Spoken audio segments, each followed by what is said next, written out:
ഓം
ഹരി ഓം ഹരി ഓം.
ഹരി ഓം.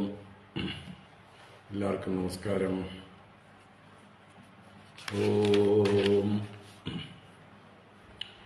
ശുക്ലാംബരധരം വിഷ്ണും ശശിവർണം ചതുർഭുജം പ്രസന്നവദനം ധ്യായേത് സർവവിഘ്നോപശാന്തയേ ഗുരവേ സർവലോകാനാം വിഷജേ ഭവരോഗിണാം നിധയേ സർവവിദ്യാനാം ദക്ഷിണാമൂർത്തയേ നമഃ. ജന്മാദ്യസ്യ യതോന്വയാദിതരതശ്ച അർത്ഥേഷ്വഭിജ്ഞസ്വരാട് തേനേ ബ്രഹ്മഹൃദായ ആദികവയേ മുഹ്യന്തി യത്സൂരയഃ.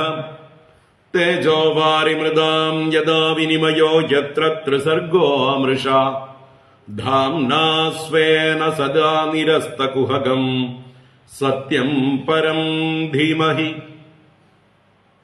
ധർമ്മഃ പ്രോജ്ജിതകൈതവോऽത്ര പരമോ നിർമ്മത്സരാണാം സതാം വേദ്യം വാസ്തവമത്ര വസ്തു ശിവദം താപത്രജോന്മൂലനം. ശ്രീമദ്ഭാഗവതേ മഹാമുനികൃതേ കിം വാ പരൈരീശ്വരഃ സദ്യോ ഹൃദ്യവരുദ്ധ്യതേത്ര കൃതിഭിഃ ശുശ്രൂഷുഭിസ്തൽക്ഷണാത്. നിഗമകൽപതരോർഗളിതം ഫലം സുഖമുഖാദമൃതദ്രവ സംയുതം പിബത ഭാഗവതം രസമാലയം മുഹുരഹോ രസികാ ഭുവി ഭാവുകാഃ. നാരായണം നമസ്കൃത്യ നരം ചൈവ നരോത്തമം ദേവീം സരസ്വതീം വ്യാസം തതോ ജയമുദീരയേത്. യം പ്രവ്രജന്തമനുപേദമപേദകൃത്യം ദ്വൈപായനോ വിരഹകാതര ആജുഹാവ. പുത്രേതി തന്മയതയാ തരവോഭിനേദുഃ തം സർവഭൂതഹൃദയം മുനിമാനതോസ്മി.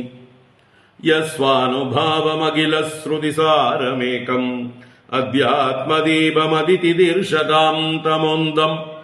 സംസാരിണാം കരുണയാഃ പുരാണഗുഹ്യം തം വ്യാസസൂനുമുപയാമി ഗുരും മുനീനാം.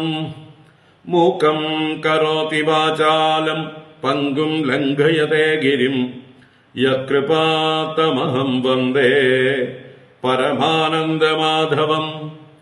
യം ബ്രഹ്മാ വരുണേന്ദ്രരുദ്രമരുതഃ സ്തുന്വന്തി ദിവ്യൈസ്തവൈഃ വേദൈः സാംഗപദക്രമോപനിഷദൈः ഗായന്തി യം സാമഗാഃ ധ്യാനാവസ്ഥിതതദ്ഗതേന മനസാ പശ്യന്തി യം യോഗിനോ യസ്യാന്തം ന വിദുഃ സുരാസുരഗണാഃ ദേവായ തസ്മൈ നമഃ.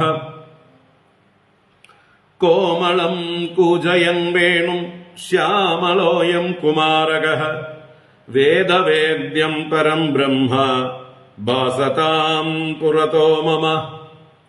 ഭൂതൈർമഹദ്ഭിർയയിമാ പുരോ വിഭുഃ നിർമായ ചേതേ യദമൂഷു പൂരുഷഃ ഭുങ്ക്തേ ഗുണാൻ ഷോഡശ ഷോഡശാത്മകഃ സോലങ്കൃഷീഷ്ട ഭഗവാൻ വജാംസി മേ. സച്ചിദാനന്ദരൂപായ വിശ്വോത്പത്യാദിഹേതവേ താപത്രയ വിനാശായ ശ്രീകൃഷ്ണായ വയം നുമഃ. കൃഷ്ണായ വാസുദേവായ ഹരയേ പരമാത്മനേ പ്രണതക്ലേശനാശായ ഗോവിന്ദായ നമോ നമഃ. കൃഷ്ണായ വാസുദേവായ ദേവകീനന്ദനായ ച നന്ദഗോപകുമാരായ ഗോവിന്ദായ നമോ നമഃ. നമഃ പങ്കജനാഭായ നമഃ പങ്കജമാലിനേ നമഃ പങ്കജനേത്രായ നമസ്തേ പങ്കജാംഗ്രയേ.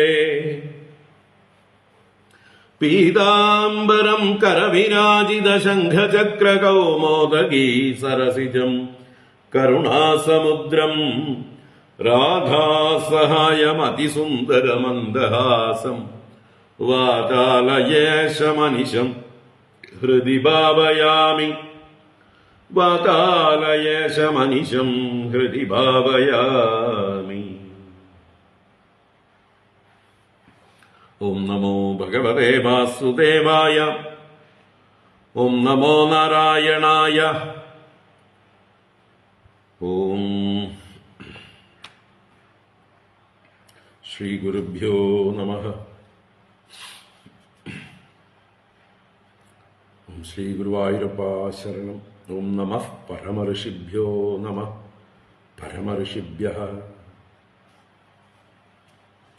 ഹരി ഓം. എല്ലാവർക്കും നമസ്കാരം. എല്ലാവർക്കും ശുഭസായാഹ്നം. ഭാഗവത ജ്ഞാനഗംഗാ പ്രവാഹത്തിലേക്ക് ഏവർക്കും സുസ്വാഗതം. സുസ്വാഗതം. നാരായണ.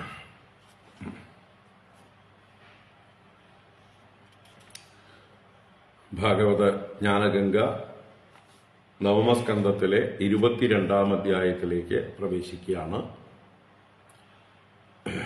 പൂരുവംശം തുടരുകയാണ്.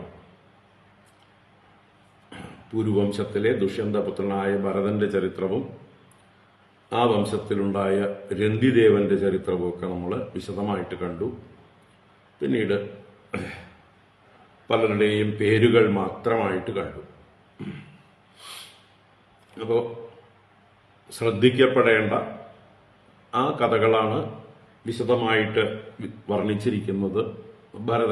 ഭരതന്റെ ചരിത്രം വളരെ മനസ്സിലാക്കേണ്ട ചരിത്രമായതുകൊണ്ട് അത് കുറച്ച് വിസ്തരിച്ച് പറഞ്ഞിരുന്നു. അതുപോലെ രന്തിദേവന്റെ ചരിത്രവും വളരെ ഭക്തി ജനിപ്പിക്കുന്നതും ആ രന്തിദേവന്റെ പ്രാർത്ഥന എല്ലാവരും ജീവിതത്തിൽ ഉൾക്കൊള്ളുകയാണെങ്കിൽ നമ്മുടെ ചുറ്റുപാടുള്ളതായിട്ടുള്ള സകല ജീവജാലങ്ങളുടെയും വേദനകൾ നമ്മുടെ വേദനകളായി നമുക്ക് അനുഭവപ്പെടും. അതുതന്നെയാണ് സർവാത്മഭാവം എന്ന് പറയുന്നത്. ആ സർവാത്മഭാവത്തിലൂടെയാണ് ഭഗവാൻ നമ്മളിൽ പ്രസാദിക്കുക. ഭഗവാന്റെ അനുഗ്രഹം നമുക്ക് പൂർണ്ണമായിട്ട് ഉണ്ടാവുക. നമ്മുടെ സ്വാർത്ഥത മാറണം.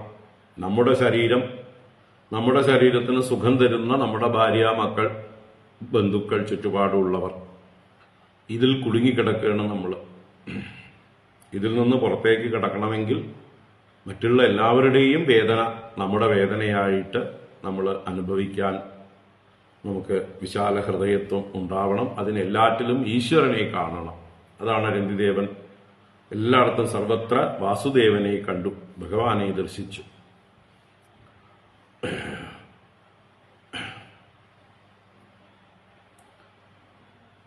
ഭഗവത്ഗീതയിൽ പറയുന്ന വിദ്യാവിനയസമ്പന്നേ ബ്രാഹ്മണേ ഗവിഹസ്തിനി ശുനി ചൈവ സ്വപാകേച്ച് പണ്ഡിതാ സമദർശിനഃ എന്നുള്ള ആ ആശയം അത് രന്തിദേവനിൽ നമുക്ക് നേരിട്ട് കാണാം.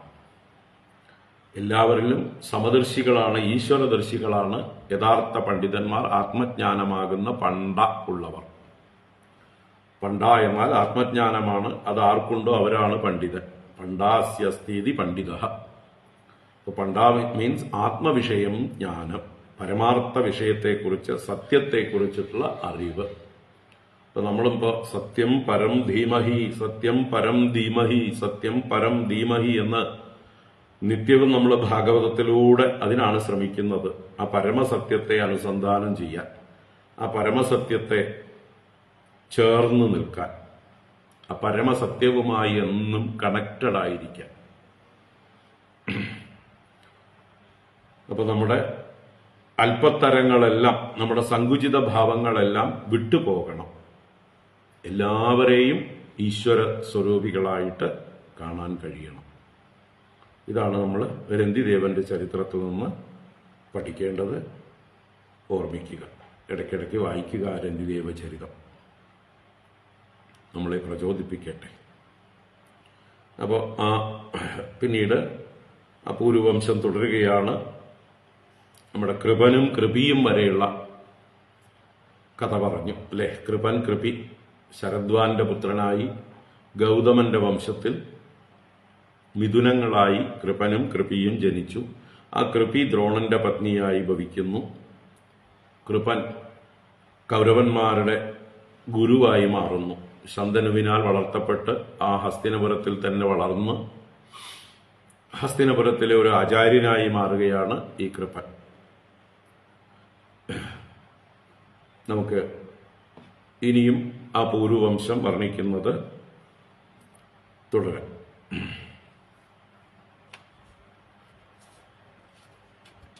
അപ്പോ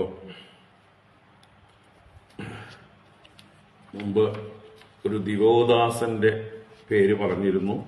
ആ ദിവോദാസന്റെ വംശത്തിൽ നിന്നാണ് തുടരുന്നത്.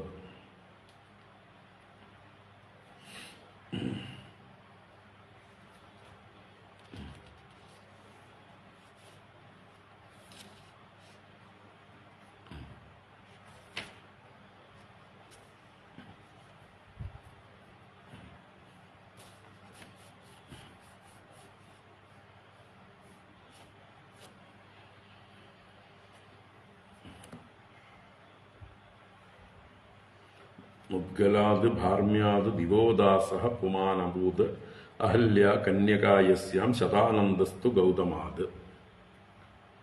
അപ്പോൾ 34-ാം ശ്ലോകത്തില് മുദ്ഗലൻ എന്ന മഹാത്മാവിൽ നിന്ന് ദിവോദാസൻ എന്നൊരു പുരുഷനും അഹല്യ എന്ന കന്യകയും ഉണ്ടായി എന്നും അഹല്യ ഗൗതമനെ വിവാഹം കഴിച്ച് ശതാനന്ദൻ പുത്രനായി ഉണ്ടായി എന്നും എല്ലാം പറഞ്ഞുവിടും. അപ്പോൾ അഹല്യയുടെ സഹോദരനാണ് ദിവോദാസൻ. ആ ദിവോദാസന്റെ വംശം പറഞ്ഞുകൊണ്ടാണ് തുടരുന്നത്. വായിക്കാം. 22-ാം അധ്യായം. ഓം നമോ ഭഗവതേ വാസുദേവായ. അത ശ്രീമദ്ഭാഗവതേ നവമസ്കന്ധേ 22-തമോऽധ്യായഃ. ശ്രീശുക ഉവാച.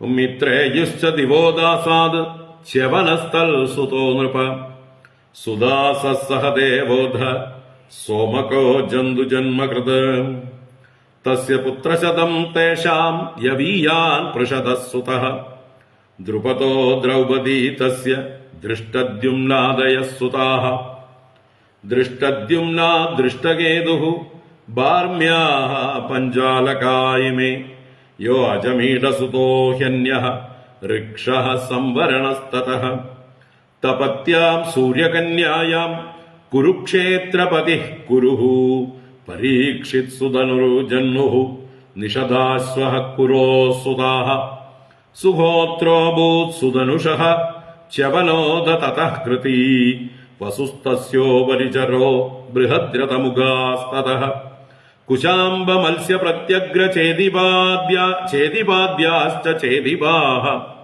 ബൃഹദ്രതാദ് കുശാഗ്രോ ഭൂത ഋഷഭസ്തസ്യ തൽസുതഃ ജജ്ഞേ സത്യഹിതോപത്യം പുഷ്പവാൻ തൽസുതോ ജഹുഃ അന്യസ്യാം ചാപി ഭാര്യായാം ശകലേ ദ്വേ ബൃഹദ്രതാദ് തേ മാത്രാ ബഹിരുത്സൃഷ്ടേ ജരയാ ചാപി സന്ധിതേ ജീവജീവേതി ക്രീഡന്ത്യാ ജരാസന്ധോഭവത്സുതഃ തതശ്ച സഹ ദേവോ ഭൂത സോമാപിര്യശ്രുതസ്രവാഃ പരീക്ഷിതനഭത്യോ ഭൂത സുരഥോ നാമ ജാഹ്നവഃ തതോ വിദൂരതസ്തസ്മാത് സാർവഭൗമസ്തതോഭവത് ജയസേനസ്തത്തനയോ രാധിഗോദോ അയുതോ ഹ്യഭൂത് തതശ്ച ക്രോധനസ്തസ്മാത് ദേവാദിതിരമുഷ്യ ച ഋഷ്യസ്തസ്യ ദിലീപോഭൂത് പ്രദീപസ്തസ്യ ചാത്മജഃ ദേവാപി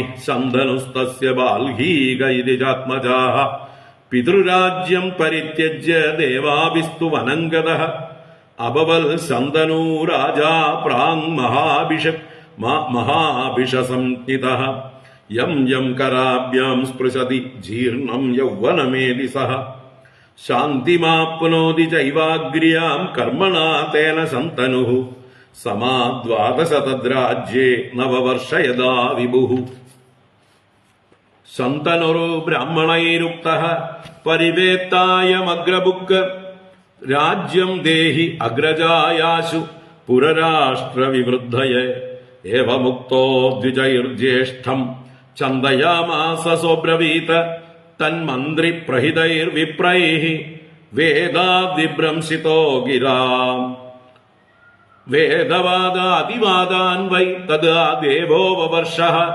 ദേവാഭിർയോഗമാസ്ഥായ കലാപഗ്രാമമാശ്രിതഃ സോമവംശേ കലൗ നഷ്ടേ കൃതാദൗ സ്ഥാപയിഷ്യതി ബാൽഹീകാത് സോമദത്തോ ഭൂത് ഭൂരിർഭൂരിസ്രവാസ്തതഃ ശലശ്ച ശന്തനോരാസീത് ഗംഗായാം ഭീഷ്മ ആത്മവാൻ സർവധർമ്മവിദാം ശ്രേഷ്ഠോ മഹാഭാഗവത കവിഃ വീരയൂഥാഗ്രണീര്യേന രാമോപി യുധിതോഷിതഃ ശന്തനോർദാശകന്യായാം ജജ്ഞേ ചിത്രാംഗദസുതഃ വിചിത്രവീര്യശ്ചാവരജോ നാമ്നാ ചിത്രാംഗദോ ഹതഃ യസ്യാം പരാശരാത് സാക്ഷാത് അവതീർണോ ഹരേ കലാം വേദഗുപ്തോ മുനികൃഷ്ണോ യതോഹം ഇദമദ്യഗാം ഹിത്വാ സ്വശിഷ്യാൻ പൈലാദീൻ ഭഗവാൻ ബാദരായണഃ മഹ്യം പുത്രായ ശാന്തായ പരം ഗുഹ്യമിദം ജഗൗ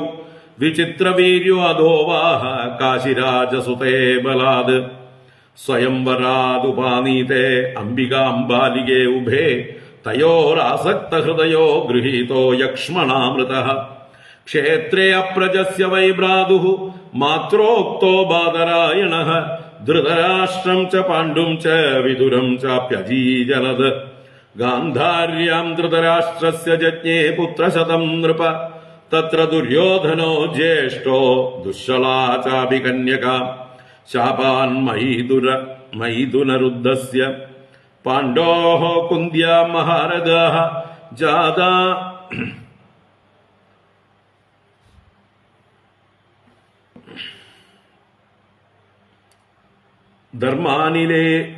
ധർമാനിലേന്ദ്രേഭ്യോ യുധിഷ്ഠിരമുഖാസ്ത്രയഃ നകുലഃ സഹദേവശ്ച മാദ്ര്യാം നാസത്യതശ്രയോഃ ദ്രൗപദ്യാം പഞ്ചഭ്യഃ പുത്രാസ്തേ പിതരോ ഭവन् യുധിഷ്ഠിരാത് പ്രതിവിന്ദ്യഃ ശ്രുതസേനോ മൃഗോദരാത് അർജുനാത് ശ്രുതകീർത്തിസ്തു ശതാനീകസ്തു നാഗുലിഃ സഹദേവസുതോ രാജൻ ശ്രുതകർമാ തദാപരേ യുധിഷ്ഠിരാത് യുധിഷ്ഠിരാത്തു പൗരവ്യാം ദേവഗോദ ഗഡോത്കച ഭീമസേനാദിഹിഡിംബായാം കാള്യാം സർവഗതസ്തതഃ സഹദേവാത് സുഹോത്രം തു വിജയാസൂത പാർവതീ കരേണുമത്യാം നകുലോ നിരമിത്രം തദർജുനഃ ഇരാവന്തമുലൂപ്യാം വൈ സുതായാം ബഭ്രുവാഹനം മണിപൂരപതേ സോപി തൽപുത്രപുത്രികാസുതഃ തവ താതഃ സുഭദ്രായാം അഭിമന്യുരജായത സർവാതിരതജിദ്ധീരഃ ഉത്തരായാം തതോ ഭവാൻ പരീക്ഷീണേഷു കുരുഷു ദ്രൗണേർബ്രഹ്മാസ്ത്രതേജസാ ത്വം ച കൃഷ്ണാനുഭാവേന സജീവോ മോചിതോന്തകാത് തവേമേതനയാസ്താദ ജനമേജയപൂർവകാഃ ശ്രുതസേനോ ഭീമസേനഃ ഉഗ്രസേനശ്ച വീര്യവാൻ ജനമേജയസ്ത്വാം വിദിത്വാ തക്ഷകാൻ നിധനം ഗതം സർപ്പാൻ വൈ സർപ്പയാഗാഗ്നൗ സഹോഷ്യതി രുഷാന്വിതഃ കാവശേയം പുരോധായ തുരം തുരകമേധയാട് സമന്താത് പൃഥ്വീം സർവാം ജിത്വാ യക്ഷതി ചാദ്വരൈഃ തസ്യ പുത്രഃ ശതാനീകോ യാജ്ഞവൽക്യാത്രയീം പഠൻ അസ്ത്രജ്ഞാനം ക്രിയാജ്ഞാനം ശൗനകാത് പരമേഷ്യതി സഹസ്രാനീകസ്തൽപുത്രഃ തതശ്ചൈവാശ്വമേധജഃ അസീമകൃഷ്ണഃ തസ്യാപി നേമിചക്രസ്തു തൽസുതഃ ഗജാഹ്വയേ ഹൃദേ നദ്യാ കൗശാംബ്യാം സാധുവത്സ്യതി ഉക്തസ്തതശ്ചിത്രരഥഃ തസ്മാത് കവിഃ അധഃ സുതഃ തസ്മാच्च വൃഷ്ടിമാൻ തസ്യ സുഷേണോദമഹീപതിഃ സുനീതസ്തസ്യ ഭവിതാ നൃചക്ഷുർയത് സുഖീ നലഃ പരിപ്ലവസുതസ്തസ്മാത് മേധാവി സൂനയാത്മജഃ നൃപഞ്ചയസ്തതോ ദൂർവഃ തിമിസ്തസ്മാത് ജനിഷ്യതി തിമേർബൃഹദ്രഥസ്തസ്മാത് ശതാനീകഃ സുദാസജഃ ശതാനീകാ ദുർദമനഃ തസ്യാപത്യം വഹീ നരഃ ദണ്ഡപാണിർനിമിസ്തസ്യ ക്ഷേമകോ ഭവിതാ നൃപഃ ബ്രഹ്മക്ഷത്രസ്യ വൈ പ്രോക്തോ വംശോ ദേവർഷി സത്കൃതഃ ക്ഷേമകം പ്രാപ്യ രാജാനം സംസ്ഥാം പ്രാപ്സ്യതി വൈ കലൗ അധമാഗതരാജാനോ ഭവിതാരോ വദാമി തേ ഭവിതാ സഹദേവസ്യ മാർജാരിർ യത് ശ്രുതസ്രവാഃ തതോ അയുധായുസ്തസ്യാപി നിരമിത്രോ ദതൽസുതഃ സുനക്ഷത്രാത് ബൃഹൽസേനോദ കർമ്മജിത് തതസ്രുതഞ്ജയാദ് വിപ്രഃ ശുചിസ്തസ്യ ഭവിഷ്യതി ക്ഷേമോദ സുവ്രതസ്തസ്മാത് ധർമ്മസൂത്രശമസ്തതഃ ദ്യുമൽസേനോദ സുമതിഃ സുബലോ ജനിതാ തതഃ സുനീതഃ സത്യജിതദ വിശ്വജിത് യത് രിപുഞ്ജയഃ ബാർഹദ്രഥാശ്ച ഭൂപാലാഃ ഭവ്യാഃ സ്വാഹസ്രവത്സരം. ഹരി ഓം. ഇത് ശ്രീമദ് ഭാഗവതേ മഹാപുരാണേ പാരമഹംസ്യാം സംഹിതായാം നവമസ്കന്ധേ ദ്വാവിംശതിതമോऽധ്യായഃ. സർവത്ര ഗോവിന്ദനാമ സങ്കീർത്തനം. ഗോവിന്ദ ഗോവിന്ദ. നാരായണാഖില ഗുരോ ഭഗവൻ നമസ്തേ. നാരായണാഖില ഗുരോ ഭഗവൻ നമസ്തേ. നാരായണാഖില ഗുരോ ഭഗവൻ നമസ്തേ. ഹരി ഓം. നവമസ്കന്ധത്തിലെ 22-ാം അധ്യായമാണ് വായിച്ചത്. പൂരുവംശം തുടരുകയാണ്.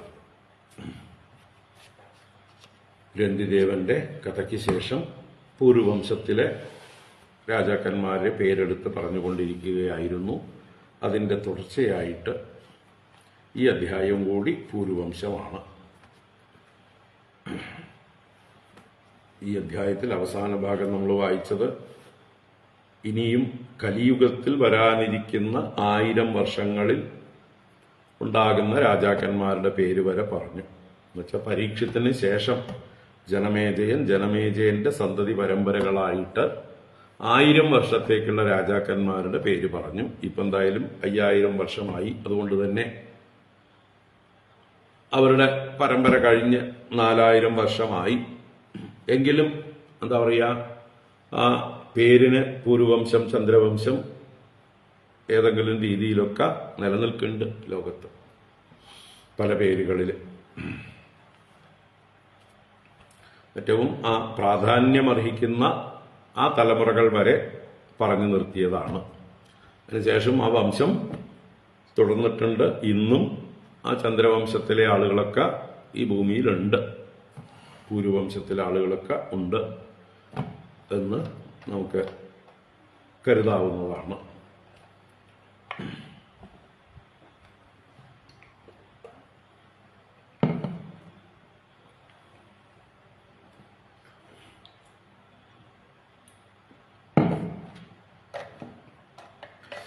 ഈ കലിയുഗ അവസാനമാകുമ്പോഴേക്കും ആ വംശം മുഴുവൻ മുടിയുമെന്നും അടുത്ത കൃതയുഗത്തില് ഇവിടെ തന്നെ ഈ വംശത്തിലുള്ള ഒരാള് ഒരു താപസനായിട്ടിരിപ്പുണ്ട് അല്ലെ. നമ്മുടെ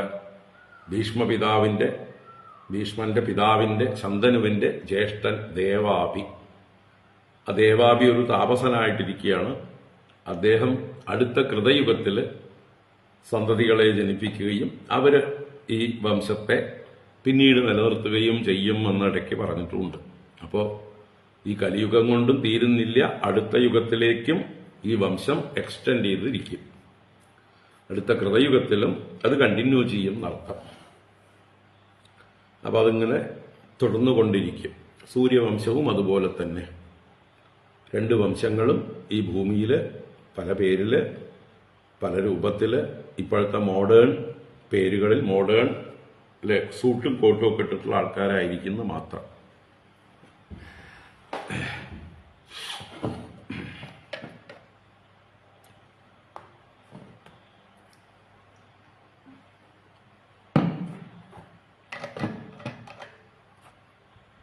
നമുക്ക് നോക്കാം. പേരുകളാണ് മുഴുവൻ. ചിലരുടെ കഥകൾ മാത്രം ഒന്നോ രണ്ടോ മൂന്നോ ശ്ലോകങ്ങളെ കൊണ്ട് ഇത്തിരി വർണ്ണിക്കുന്നുണ്ട് എന്ന് മാത്രം. അല്ലാതെ കാര്യമായിട്ട് ആരുടെ കഥയും പറയുന്നില്ല. ശന്തനുവിന്റെ ആ പേര് മാത്രമാണ്, അല്ലെങ്കിൽ അദ്ദേഹത്തിന്റെ ആ കാലത്തുണ്ടായ ചില സംഭവങ്ങളെ അദ്ദേഹം സൂചിപ്പിക്കുന്നുണ്ട്. നോക്കാം. ശ്രീശുക ഉവാച മിത്രേയുശ്ച ദിവോദാസാദ് ച്യവനഃ തൽസുതോ നൃപ സുദാസഃ ദേവോധ സോമകോ ജന്തുജന്മകൃത്. ശ്രീശുക ഉവാച മിത്രേയുശ്ച ദിവോദാസാദ് ച്യവനഃ തൽസുതോ നൃപ സുദാസഃ ദേവോധ സോമകോ ജന്തുജന്മകൃത്. അപ്പോ ശ്രീശുക ഉവാച, ശുഖബ്രഹ്മർഷി തുടരുകയാണ്. മിത്രേയുശ്ച ദിവോദാസാദ്, ദിവോദാസനിൽ നിന്ന് മിത്രേയു. അപ്പൊ ദിവോദാസൻ മുദ്ഗലന്റെ പുത്രനായിട്ട് ജനിച്ച ആളാണെന്ന് പറഞ്ഞു. മുദ്ഗലാത് ഭാർമ്യാത് മിഥുനം, ആ മിഥുനത്തിൽ പുമാൻ ദിവോദാസഃ കന്യക അഹല്യ. അപ്പൊ അഹല്യയുടെ സഹോദരനായ ദിവോദാസന്റെ വംശമാണ് പറയുന്നത്. ആ ദിവോദാസനിൽ നിന്ന് ച്യവനഃ തൽസുതഃ, ച്യവനൻ അദ്ദേഹത്തിന്റെ പുത്രനായിട്ടുണ്ടായി. ഇത് നമ്മളെ ച്യവന മഹർഷിയല്ല, ആ ച്യവനന്റെ കഥ മുമ്പേ പറഞ്ഞു കഴിഞ്ഞു അല്ലേ. നമ്മുടെ സൂര്യവംശം പറഞ്ഞപ്പോ ശരിയാദി രാജാവിന്റെ മകള് സുകന്യ ച്യവനന്റെ കണ്ണു കുത്തിപ്പൊട്ടിച്ചതും ച്യവനന്റെ ഭാര്യയായതും പിന്നീട് അശ്വിനി ദേവന്മാർ വന്ന് ച്യവനനെ അനുഗ്രഹിച്ച് കാഴ്ച കൊടുത്തതും അദ്ദേഹത്തിന് യൗവനം കൊടുത്തതും ഒക്കെ ആയിട്ടുള്ള കഥകളൊക്കെ മുമ്പ് കണ്ടിട്ടുണ്ട്. ആ ച്യവനനല്ല ഈ ച്യവനൻ. ഇനിയും ച്യവനന്മാർ ഉണ്ടാവുകയും ചെയ്യും. അപ്പോൾ ഒരു പേരില് പലരും ഉണ്ട്, തലമുറകളിൽ അനേക പേർ ഉണ്ടാകും. അപ്പൊ ഇതൊരു ച്യവനൻ. അപ്പൊ ദിവോദാസന്റെ പുത്രനായിട്ട് ച്യവനൻ തൽസുതഃ. ഇനി സുദാസഃ സഹദേവോധ സോമകോ ജന്തുജന്മകൃത്ത്.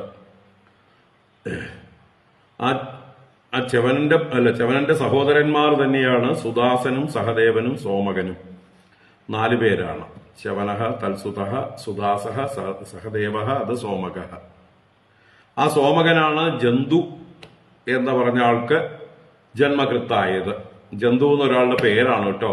അയാൾക്ക് ജന്മകൃത്ത എന്ന് പറഞ്ഞാൽ ജന്മം കൊടുത്തവൻ പിതാവ്. അപ്പൊ ജന്തുവിന്റെ പിതാവായ സോമകനും എന്ന് പറഞ്ഞതാണ്. അപ്പൊ സോമകൻ ആരാണ്? ദിവോദാസന്റെ 4ാമത്തെ പുത്രൻ. ചവനൻ, സുദാസൻ, സഹദേവൻ, സോമകൻ. സോമകന്റെ മകൻ ജന്തു. ജന്തുവിന്റെ അച്ഛൻ സോമകൻ. അതാണ് ജന്തു ജന്മകൃത്ത്. തസ്യ പുത്രശതം തേഷാം യവീയാൻ പൃഷതഃ സുതഃ ദ്രുപദോ ദ്രൗപദീ തസ്യ ദൃഷ്ടദ്യുമ്നാദയഃ സുതാഃ. അപ്പോ തസ്യ പുത്രശതം, ആ സോമകന് 100 പുത്രന്മാരുണ്ടായി എന്നാണ്. സോമകന് 100 പുത്രന്മാർ. തസ്യ എന്നുള്ളത് സോമകനെയാണ് ഉദ്ദേശിച്ചത്. അപ്പൊ അദ്ദേഹത്തിന് 100 പുത്രന്മാർ. അതിൽ മൂത്തവനാണ് ജന്തു. മൂത്തവന്റെ പേര് ജന്തു. ഏറ്റവും ഇളയവന്റെ പേര് പൃഷതൻ. അതാണ് തസ്യ പുത്രശതം തേഷാം യവീയാൻ. യവീയാൻ എന്ന് പറഞ്ഞാൽ യങ്ങസ്റ്റ് എന്നർത്ഥം, ഏറ്റവും ചെറിയവൻ. പൃഷതഃ സുതഃ, പൃഷതനാണ് പുത്രൻ. അപ്പൊ മൂത്തവൻ ജന്തു, 100ാമത്തവൻ പൃഷതൻ. ആ ദ്രുപദോ ദ്രൗപദീ തസ്യ. അപ്പൊ ദ്രുപദൻ അദ്ദേഹത്തിന്റെ പുത്രനാണ്. ആരുടെ? പൃഷതന്റെ പുത്രനാണ് ദ്രുപദൻ. ദ്രൗപദീ തസ്യ ദൃഷ്ടദ്യുമ്നാദയ സുതാഹ. ദ്രൗപദിയും ദൃഷ്ടദ്യുമ്നനും ദ്രുപദന്റെ പുത്രനും പുത്രിയുമാണ്. എക്സെട്ര എന്ന് പറഞ്ഞതിലൂടെ മറ്റ് ശിഖണ്ഡി മുതലായവരുണ്ട്. ദ്രൗപദിയുടെ സഹോദര സ്ഥാനീയനായി അല്ലെങ്കിൽ സഹോദരിയെ പോലെ എന്ന് പറയാവുന്ന ശിഖണ്ഡിയും ദ്രുപദന്റെ സന്തതിയാണ്. അപ്പൊ ദ്രുപദന് ദ്രൗപദി, ദൃഷ്ടദ്യുമ്നൻ, ശിഖണ്ഡി 3 പേരുണ്ടാവുന്നു. ഇനി ദൃഷ്ടദ്യുമ്നാദ് ദൃഷ്ടകേതു ഭാർമ്യാഹ പഞ്ചാലകായിമേ യോ അജമീഡസുതോ ഹ്യന്യഃ ഋക്ഷഃ സംവരണസ്തതഃ. ദൃഷ്ടദ്യുമ്നാദ് ദൃഷ്ടകേതു ഭാർമ്യാഹ പഞ്ചാലകായിമേ യോ അജമീഡസുതോ ഹി അന്യഃ ഋക്ഷഃ സംവരണസ്തതഃ. ദൃഷ്ടദ്യുമ്നാദ് ദൃഷ്ടകേതു. ദൃഷ്ടദ്യുമ്നൻ പാഞ്ചാലി സഹോദരനായ ദൃഷ്ടദ്യുമ്നന്റെ പുത്രനായി ദൃഷ്ടകേതു. ഇവരൊക്കെ ഇമേ ബാർമ്യാഹ, ഇവര് ബാർമ്യന്റെ വംശത്തിൽ വന്നവരാകുന്നു. മുമ്പേ പറഞ്ഞല്ലോ ബാർമ്യൻ, ബാർമ്യ വംശജരാണ്. പഞ്ചാലകാഹ ഇമേ, പഞ്ചാലകന്മാരാണെന്ന് വെച്ചാൽ അവരാണ് പിന്നീട് പാഞ്ചാലന്മാര് എന്നറിയപ്പെടുന്നു, പഞ്ചാലദേശക്കാർ. അപ്പോ ആ പഞ്ചാല വംശത്തിൽപ്പെട്ടവരും ബാർമ്യന്മാരുമാകുന്നു ഈ മുമ്പേ പറഞ്ഞവരല്ല. ഈ ദിവോദാസന്റെ മക്കളായി വന്ന ദ്രുപദൻ, ദ്രൗപദി, ദൃഷ്ടദ്യുമ്നൻ മുതലായവരൊക്കെ പഞ്ചാലകന്മാർ എന്ന് അറിയപ്പെടുന്നു, പഞ്ചാലകന്മാരിൽ പെടുന്നു, പഞ്ചാല ദേശത്തിന്റെ അധിപതികളാകുന്നു. ഇങ്ങനെ പറഞ്ഞ് അപ്പൊ അതൊരു പഞ്ചാല വംശം അങ്ങനെ പോയി. ഇനി യോ അജമീഡ സുതോഹി അന്യഃ. അജമീഡൻ മുമ്പേ പറഞ്ഞ ആൾ, ആ അജമീഡന്റെ ഇനിയൊരു പുത്രൻ അന്യഃ പുത്രഃ, അയാളുടെ പേര് ഋക്ഷഃ. അജമീഡന്റെ മറ്റൊരു പുത്രനാണ് ഋക്ഷൻ. അവനിൽ നിന്ന് സംവരണഃ തതഃ. ഋക്ഷപുത്രഃ സംവരണഃ. അപ്പോ അജമീഡന്റെ മറ്റൊരു ഭാര്യയിലുണ്ടായ മക്കളാണ്. അജമീഡന്റെ വംശം മുമ്പും പറഞ്ഞു അല്ലെ. അജമീഡൻ, ദുമീഡൻ, പുരുമീഡൻ ഇവരൊക്കെ ഹസ്തിയുടെ മക്കളാണെന്നും ആ അജമീഡന്റെ വംശം മുമ്പ് പറഞ്ഞിരുന്നു.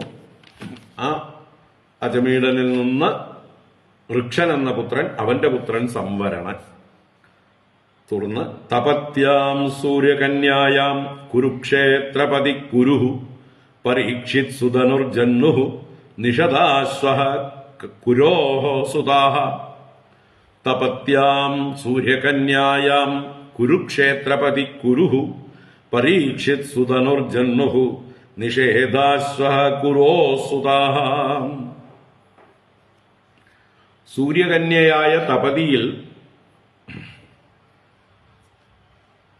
തപതിയാണ് ഈ സംവരണന്റെ ഭാര്യ. മുമ്പേ പറഞ്ഞ സംവരണൻ, ഋക്ഷന്റെ പുത്രനായ സംവരണന്റെ ഭാര്യയാണ് സൂര്യകന്യക, സൂര്യന്റെ പുത്രിയായ തപതി. ആ തപതിയിൽ ആരുണ്ടായി? കുരു എന്ന പുത്രനുണ്ടായി. കുരുവംശം. ഈ കുരുവിൽ നിന്നാണ് പിന്നീട് കുരുവംശം, കൗരവവംശം. അപ്പൊ അദ്ദേഹത്തെ വിശേഷിപ്പിച്ചതാണ് കുരുക്ഷേത്രപതി. കുരുക്ഷേത്രം നിർമ്മിച്ചത് അദ്ദേഹമാണ്. 64 കിലോമീറ്റർ നീളത്തിൽ, 64 കിലോമീറ്റർ വീതിയിൽ, അല്ലെ? അത്രയും വിശാലമായിട്ട് കുരുക്ഷേത്രം എന്നുള്ളതായിട്ടുള്ള ആ യുദ്ധഭൂമി അത് നിർമ്മിച്ചതാരാണ്? അത് ഈ കുരുവാണ്. കുരുവിനാൽ നിർമ്മിക്കപ്പെട്ട ക്ഷേത്രം കുരുക്ഷേത്രം. അപ്പോ അദ്ദേഹം സൂര്യകന്യകയായ തപതിക്കും സംവരണനും പുത്രനായിട്ടാണ് ഈ കുരു ജനിച്ചത്. ഇനി അദ്ദേഹത്തിന്റെ മക്കളാണ് പരീക്ഷിത്ത്, സുധനുസ്, ജന്നുഹു, നിഷദാശ്വൻ. ഇതൊക്കെ കുരോഹോ സുതാഹ. കുരോഹോ എന്ന് പറഞ്ഞാൽ കുരുവിന്റെ, സുതാഹ പുത്രാഹ. ആരൊക്കെയാണ്? പരീക്ഷിത്ത്, സുധനുഹു, ജന്നുഹു, നിഷദാശ്വ, 4 പേര്.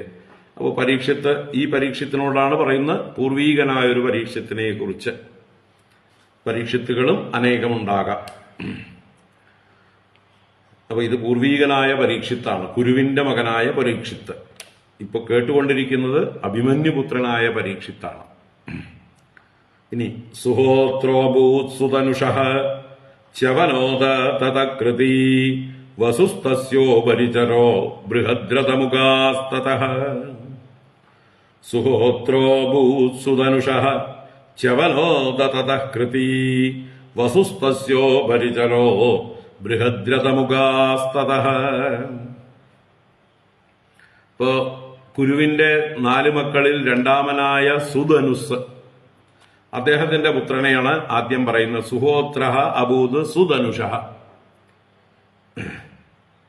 സുധനുസിൽ നിന്ന് സുഹോത്രൻ ഉണ്ടായി. പിന്നീട് ച്യവനഃ അദ. ആ സുഹോത്രന്റെ പുത്രനായി മറ്റൊരു ച്യവനൻ ഉണ്ടായി. ഇത് 3ാമത്തെ ച്യവനൻ, അല്ലേ? ച്യവന മഹർഷിയും മുമ്പേ പറഞ്ഞതായിട്ടുള്ള ച്യവനനും, അത് കഴിഞ്ഞ് ഇപ്പതാ വേറൊരു ച്യവനൻ. അപ്പൊ അങ്ങനെ ഒരു ച്യവനനും. അത തതഃ കൃതി. ആ ച്യവനന്റെ പുത്രനായിട്ട് കൃതി എന്ന പേരായ ഒരാളും. പിന്നീട് വസുഹു തസ്യ ഉപരിചരഃ. ആ കൃതിയുടെ പുത്രനായി ഉപരിചര വസു എന്ന് പറയുന്ന ഒരു രാജാവുണ്ടായി. ഉപരിചര വസു അദ്ദേഹം എന്താ പറയുക, ഒരു ഗന്ധർവ പ്രമുഖനായിരുന്നു. ശാപം കൊണ്ട് രാജാവായി ഭവിച്ചതാണ് ഈ ഉപരിചര വസു. ഗന്ധർവ പ്രമുഖനാണ്. അദ്ദേഹത്തിന്റെ ആ മത്സ്യവംശത്തിന്റെ അധിപനാണ് ഈ ഉപരിചര വസു. അപ്പൊ ആ മത്സ്യവംശം അല്ലെങ്കിൽ വിരാടവംശം എന്നും പറയുമ്പോൾ ആ വംശത്തിലാണ് പിന്നീട് ഈ സത്യവതി അത് ഉണ്ടാവാൻ പറയുന്നുണ്ട്. അതുപോലെ ജരാസന്ധൻ മുതലായവരൊക്കെ ആ വംശത്തിലാണ് വരുന്നത്. നോക്കാം. അപ്പോൾ ഉപരിചര വസുഹു തസ്യ. ഇനി അവരിൽ നിന്ന്, ആ ഉപരിചര വസുവിൽ നിന്ന് ബൃഹദ്രത മുഖാഹ, ബൃഹദ്രഥൻ മുതലായവർ, തതഃ അനന്തരം. അപ്പൊ വസുവിന്റെ പുത്രന്മാര് ബൃഹദ്രഥൻ മുതലായവർ. ഇനി കുശാംബ മത്സ്യ പ്രത്യഗ്ര ചേതിപാദ്യാഹ ച ചേതിപാഹ ബൃഹദ്രഥാത് കുശാശ്വഭൂത ഋഷഭഃ തസ്യ തൽസുതഃ ജജ്ഞേ സത്യഹിതോപത്യം പുഷ്പവാൻ തൽസുതോ ജഹുഃ അന്യസ്യാം ചാപി ഭാര്യായാം ശകലേ ദ്വേ ബൃഹദ്രഥാത്.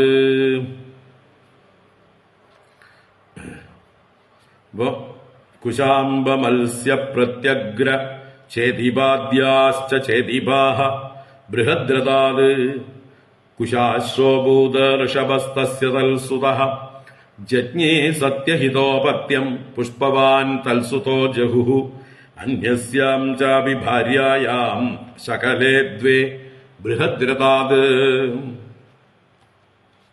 അപ്പൊ ഈ മുമ്പേ പറഞ്ഞ ഉപരിചര വസുവിന്റെ പുത്രനായ ബൃഹദ്രഥന്റെ പുത്രന്മാരായിട്ട് ആരൊക്കെയാണ്? കുശാംബൻ, മത്സ്യൻ, പ്രത്യഗ്രൻ, ചേതിപൻ. ഇവരൊക്കെ ഉപരിചര വസുവിന്റെ പുത്രന്മാരാകുന്നു. ബൃഹദ്രഥ മുഖാഹ എന്ന് പറഞ്ഞില്ലേ? ബൃഹദ്രഥനും കുശാംബനും മത്സ്യനും പ്രത്യഗ്രനും ചേതിപാദ്യനും ചേതിപ ആദ്യാഹ. ചേതിപൻ എന്ന് പറഞ്ഞാൽ ചേതി രാജ്യത്തിന്റെ അധിപനായി തീരുന്നവനാണ് ചേതിപൻ. അപ്പൊ ഇവരൊക്കെ ഉപരിചര വസുവിന്റെ പുത്രന്മാരാണ്. ഇവരെല്ലാവരും ചേതിബാഹ എന്ന് പറയുമ്പോൾ ചേതി രാജ്യത്തെ പാലിച്ചവർ, നമ്മുടെ ശിശുപാലന്റെ പൂർവികർ. ശിശുപാലൻ ചേതി രാജ്യത്തിലാണ്. അപ്പോൾ ശിശുപാലന്റെ പൂർവികരാണ് ചേതിപന്മാരായ ഇവരെല്ലാം. ചേതി വംശം അല്ലെങ്കിൽ ചേതി രാജ്യം. പിന്നീട് ബൃഹദ്രഥാത് കുശാശ്വ അഭൂത്. ബൃഹദ്രഥന് മറ്റൊരു പുത്രനുണ്ട്, അല്ലെങ്കിൽ ഈ പറഞ്ഞ ബൃഹദ്രഥനിൽ നിന്ന്, ഉപരിചര വസുവിന്റെ പുത്രനായ ബൃഹദ്രഥനിൽ നിന്ന് കുശാശ്വൻ എന്ന പേരുള്ള മറ്റൊരു വംശം, കുശാശ്വൻ. ഇനി അവന്റെ പുത്രനാണ് ഋഷഭ. തസ്യ ഋഷഭ, കുശാശ്വന്റെ പുത്രൻ ഋഷഭൻ. ഇനി അവന്റെ പുത്രനായിട്ട് തൽസുത ജജ്ഞേ സത്യഹിത. ഋഷഭന്റെ പുത്രനായിട്ട് സത്യഹിത. പിന്നീടോ അപത്യം പുഷ്പവാൻ. അവന്റെ പുത്രനായിട്ട്, സത്യഹിതന്റെ പുത്രനായിട്ട് പുഷ്പവാൻ. അവന്റെ പുത്രനായിട്ട് തൽസുതോ ജഹുഹു. ജഹു എന്നുള്ളതും ഒരാളുടെ പേരാണ്. ഇവന്റെ എന്താണ്, പുഷ്പവാന്റെ പുത്രനാണ് ജഹു. അപ്പൊ ഇങ്ങനെ ബൃഹദ്രഥന്റെ ഒരു വംശം പറഞ്ഞു.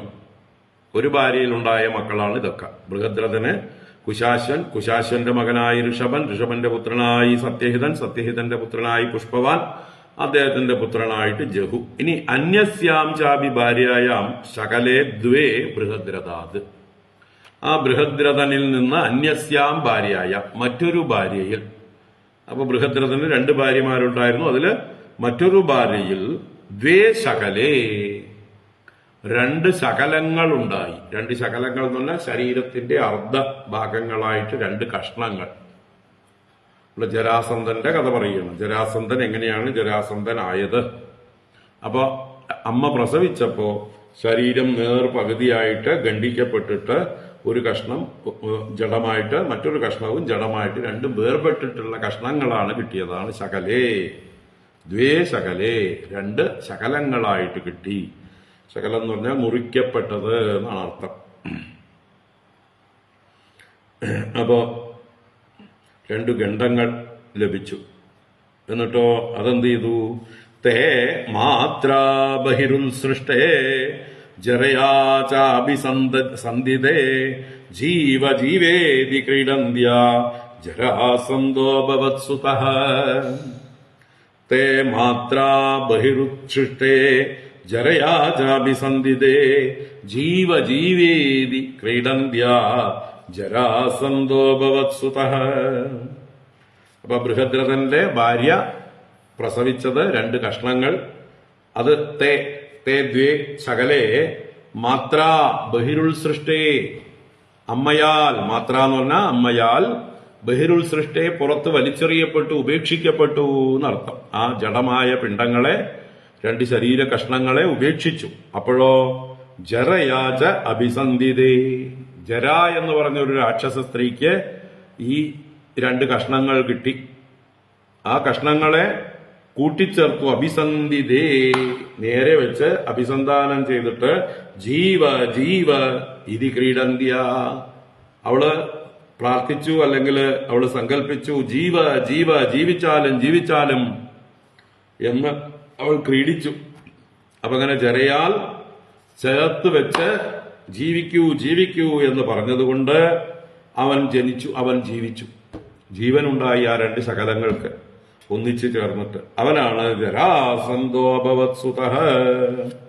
ആ ജരയുടെ പുത്രനായി ഭവിച്ചു. ബൃഹദ്രഥന്റെ പുത്രനാണ്, പക്ഷെ ജരയാണ് അവനെ കൂട്ടിച്ചേർത്ത് ജീവൻ കൊടുത്തത്. അതുകൊണ്ട് ജരാസന്ധൻ എന്ന പേരുള്ള പുത്രനായി ഭവിച്ചു. തതശ്ച സഹദേവോ ഭൂത സോമാപിര്യത് ശ്രുതസ്രവാഃ പരീക്ഷിത് അനപത്യോ ഭൂത സുരഥോ നാമ ജാഹ്നവഃ. തതശ്ച സഹദേവോ ഭൂത സോമാപിര്യത് ശ്രുതസ്രവാഃ പരീക്ഷിത് അനപത്യോ ഭൂത സുരഥോ നാമ ജാഹ്നവഃ. തതശ്ച എന്ന് പറഞ്ഞാൽ ജരാസന്ധനിൽ നിന്ന് സഹദേവ അഭൂത്, സഹദേവൻ എന്ന പുത്രൻ ഉണ്ടായി. ജരാസന്ധന്റെ പുത്രനാണ് ഒരു സഹദേവൻ. ജരാസന്ധ വധം കഴിച്ച് ഭീമസേനൻ ജരാസന്ധനെ ദ്വന്ദ്വയുദ്ധത്തിൽ വധിച്ച് ഈ സഹദേവനെ മഗധദേശത്തിന്റെ രാജാവാക്കി വാഴിക്കുന്നുണ്ട് ഭഗവാൻ തന്നെ, കൃഷ്ണൻ തന്നെ. ആ സഹദേവൻ നല്ലവനായിരുന്നു. അതുകൊണ്ട് പാണ്ഡവന്മാരുടെ കൂടെ നിൽക്കുകയും യുദ്ധത്തിലൊക്കെ പാണ്ഡവന്മാരെ സഹായിക്കുകയും ചെയ്ത ആളാണ്.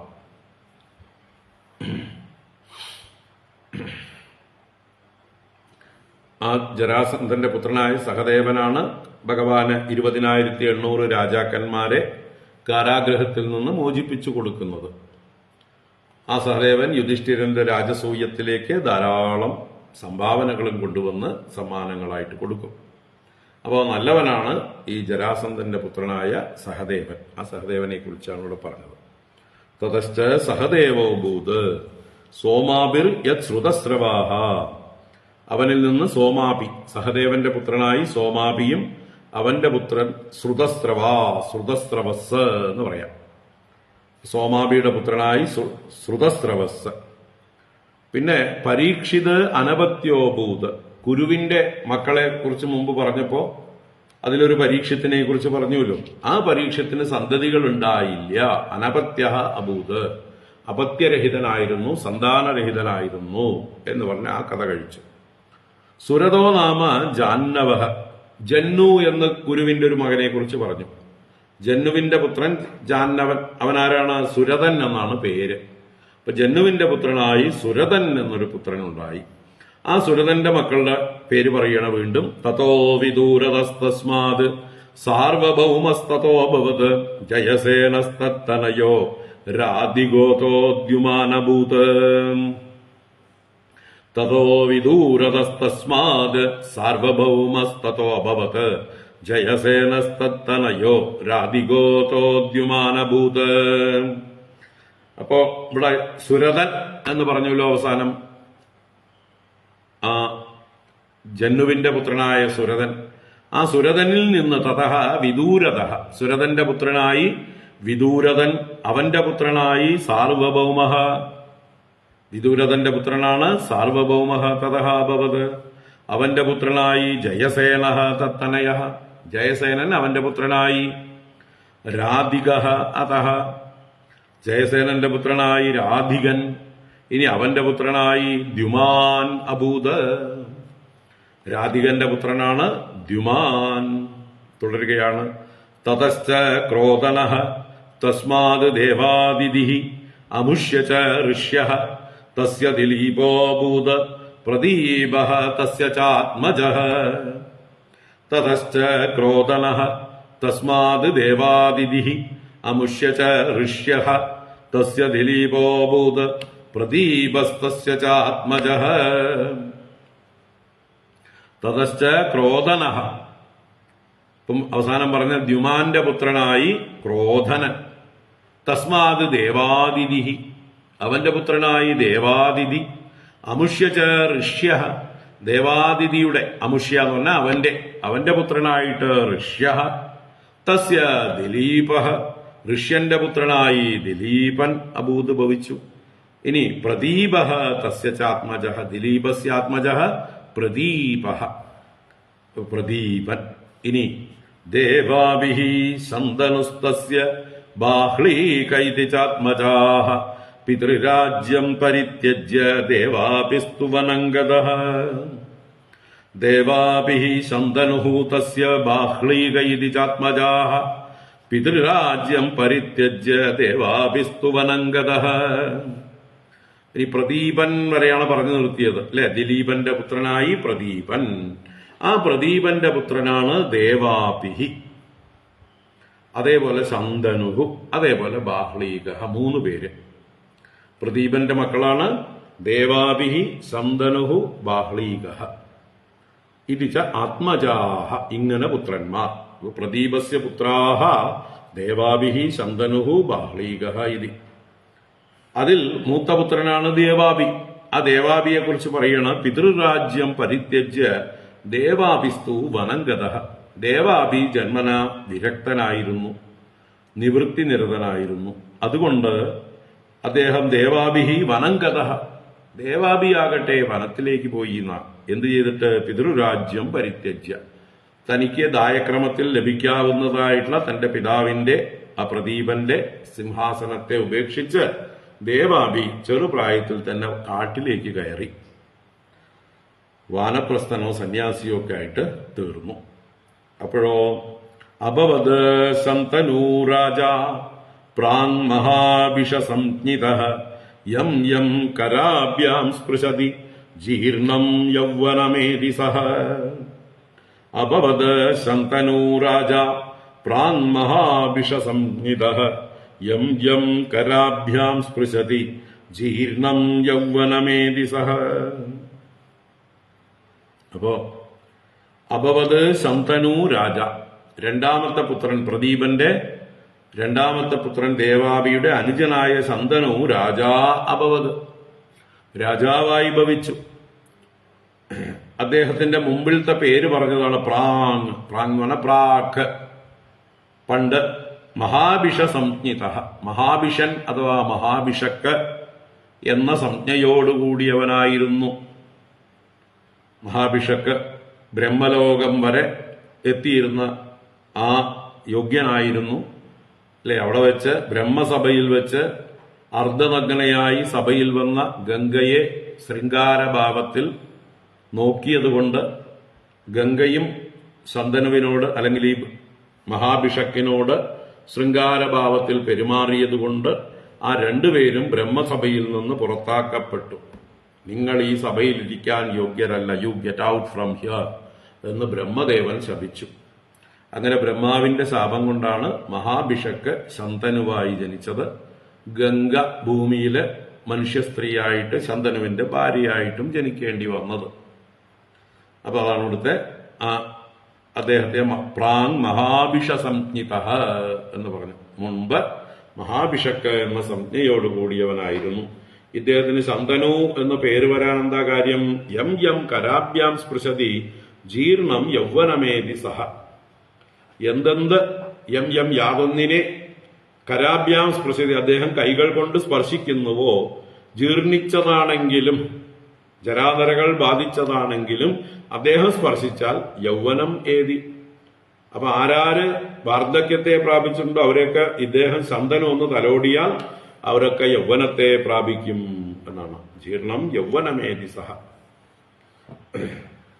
അങ്ങനെ ഒരു അനുഗ്രഹമുള്ള ആളാണെന്ന്, അതുകൊണ്ട് അദ്ദേഹത്തിന് ശന്തനു, മംഗളം ചെയ്യുന്നവൻ, തനുവിനെ മംഗളമുള്ളതാക്കുന്നവൻ എന്നൊക്കെ അർത്ഥത്തില് ആരെ അയാൾ കൈകൊണ്ട് സ്പർശിക്കുന്നുവോ അവരൊക്കെ ജീർണിച്ചവരാണെങ്കിലും വൃദ്ധരാണെങ്കിലും അവർ യൗവനത്തെ പ്രാപിക്കുന്നു എന്ന് അർത്ഥം.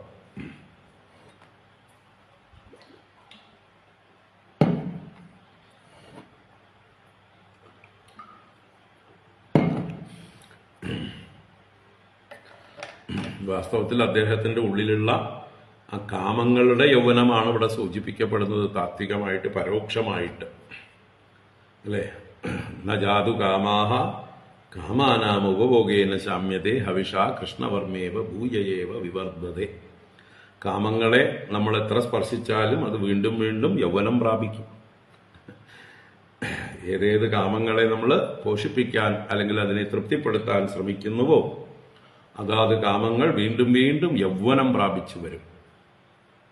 അതിന്റെ ഒരു പ്രതീകാത്മകമായിട്ട് അദ്ദേഹത്തെ പറഞ്ഞതാണ്, അദ്ദേഹം സ്പർശിക്കുന്നവരെല്ലാം യൗവനത്തെ പ്രാപിക്കും എന്ന്. അങ്ങനെയാണെങ്കിൽ അദ്ദേഹത്തിന് ഉണ്ടാകുന്ന മക്കള് എന്നും യൗവനത്തിൽ ഇരിക്കേണ്ടവരായിരുന്നു അല്ലേ. വിചിത്രവീര്യനും ചിത്രാംഗതനും ഒക്കെ തട്ടിപ്പോയി, അകാലത്തിൽ തട്ടിപ്പോയവരാണ്. അദ്ദേഹവും സ്വയം അകാലത്തിൽ പോയ ആളാണ്. അദ്ദേഹവും വിഷയലമ്പടനായി സത്യവതിയിൽ ഭ്രമിച്ച് സത്യവതിയിൽ മുഴുകി കാമം ആസ്വദിച്ച് സ്വയം മരിച്ചുപോയ ആളാണ്. അപ്പൊ അദ്ദേഹവും സ്വന്തം തനുവിനെ യൗവനത്തിലാക്കാൻ സാധിച്ചില്ല, മരണം വരിച്ച ആളാണ്. അപ്പൊ ഇതൊരു പരിഹാസ പ്രയോഗമാണെന്ന് മനസ്സിലാക്കാം, പരോക്ഷമായിട്ടുള്ള പ്രയോഗമാണ്. അപ്പൊ അഭവത് ശന്തനു രാജ പ്രാങ് മഹാഭിഷസംജ്ഞിതഃ യം യം കരാഭ്യാം സ്പൃശതി ജീർണം യൗവനമേധി സഹ.